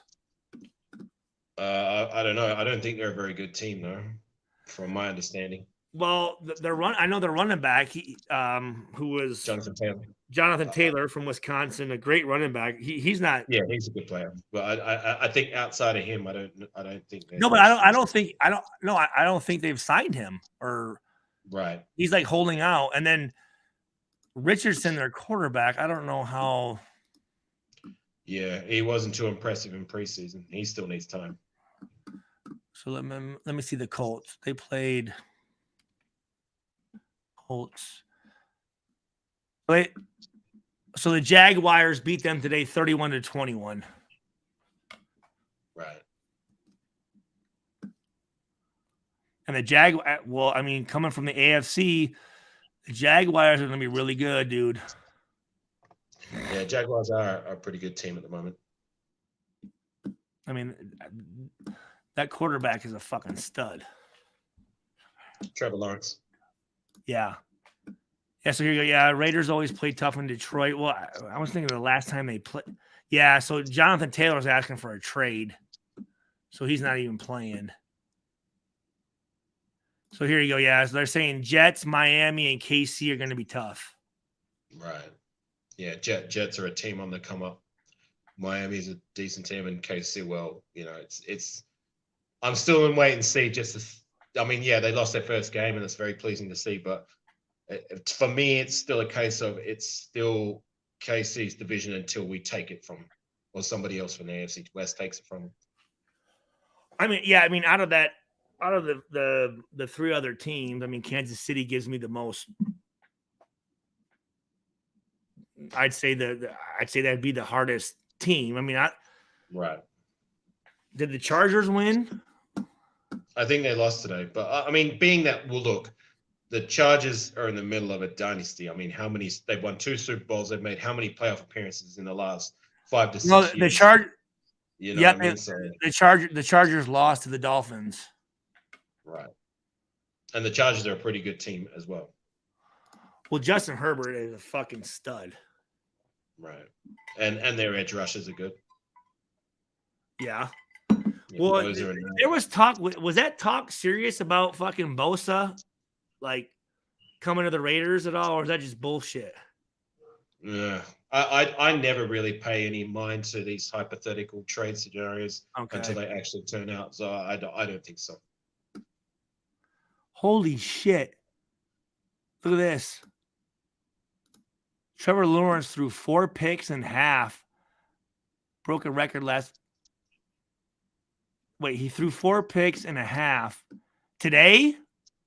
No, in a playoff game last season. I think that's what Cash Lord Well, fuck, he was a rookie. When Chargers lost. Or 2 years ago? Yeah, they lost to the Dolphins. Last year was a sophomore year, was it? I think it was. Yeah, no, it was. Yeah, it was. Right. And ETN, right? Is he still doing good? That running back? The only Jacksonville game okay, so you know me, Stu. I care. I know you don't give a fuck about. I know you don't give a fuck about any other team. I know. But last year, because we didn't make the playoffs, I was bored, and one morning for me, one of the playoff games was on, and it was the Jaguars versus somebody. I can't remember who. It could have been it was against the Chargers.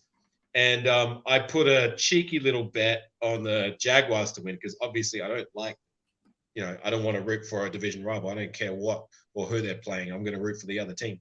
But just to make it so I'd be semi-interested, I put on some money. And I remember the Chargers started off well. I think the Jaguars ended up being behind by 21, 28 points. And I ended up going for a nap and going to bed, right?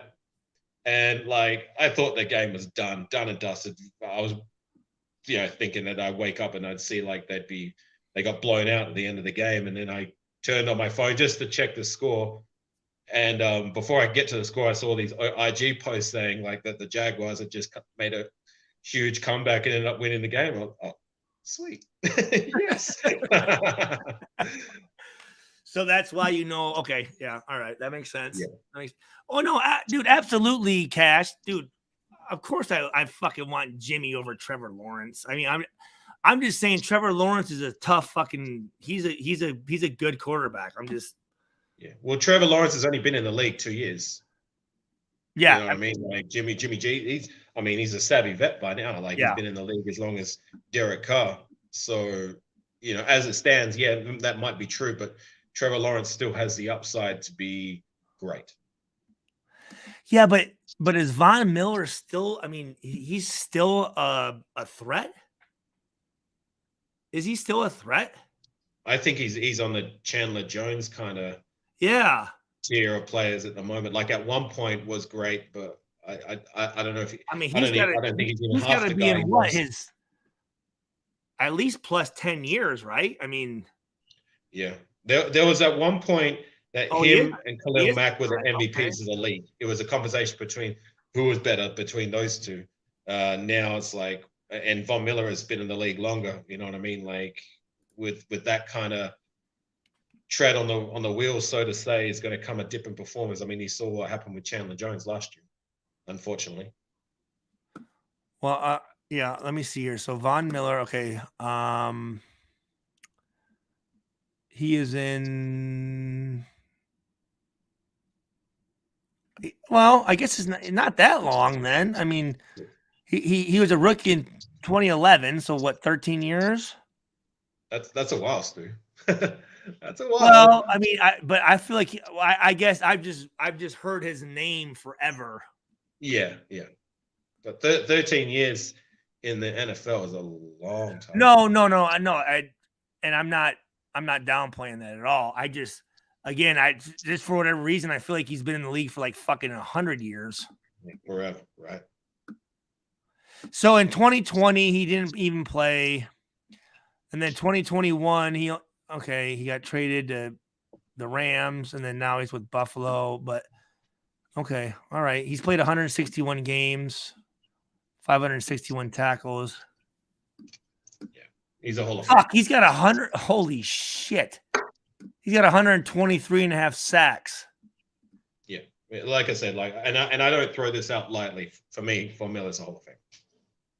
Oh, absolutely. Oh, fuck. I mean, yeah. He won a Super Bowl with Denver with Manning, Yes, right? Okay. He was the one, I believe, who sacked, who stripped, fumbled. Was that 2016? The 2015 season Super Bowl, I believe. Okay. Because I actually went to watch that at a bar, which was and then packed with all these Johnny-come-lately Bronco fans. Yeah. I went to the same bar to watch the Super Bowl 4 years later. There was not a Bronco jersey in sight. Not one. Well, that makes sense. Yeah. Well, no, he also fair weather fans. So he also won a Super Bowl with the Rams. Yeah, I was saying I think it was him who stripped Cam Newton. You know, remember that footage of Cam Newton? And he kind of like just stood there, and in his mind, he made a business decision not to dive on the ball, and he copped a lot of hit for that. And it's pretty much followed him for the rest of his career. I'm pretty sure that was. And I want to say there was the whole post game interview or something. There was. Yeah, well, he was being interviewed, and he ended up just walking out. Yeah, and his reason being, and I can kind of see it, it's like, you know, show me a good loser, and I'll show you a loser. So I can kind of dig that. Well, I want to do this. I want to hold on here, off. I want to say thank you everybody for being in here. We've been down here for 3.5 hours. I thought it was a great win. To start the season off 1-0, and especially 1-0 in the AFC West is fucking huge. Could we have played better? Yeah. But we can always play better. Next week's going to be tough, but I think we have a great shot. I love the fact of Jimmy G. I am very concerned about Jacoby Myers. That fucking sucks because right. It's obviously you can see he's a game changer. And good chemistry with Jimmy G. Yeah. And for him to take a cheap shot, that's bullshit. And that's the coach, and he's a fucking piece of shit. And but I want to thank everybody for being in here.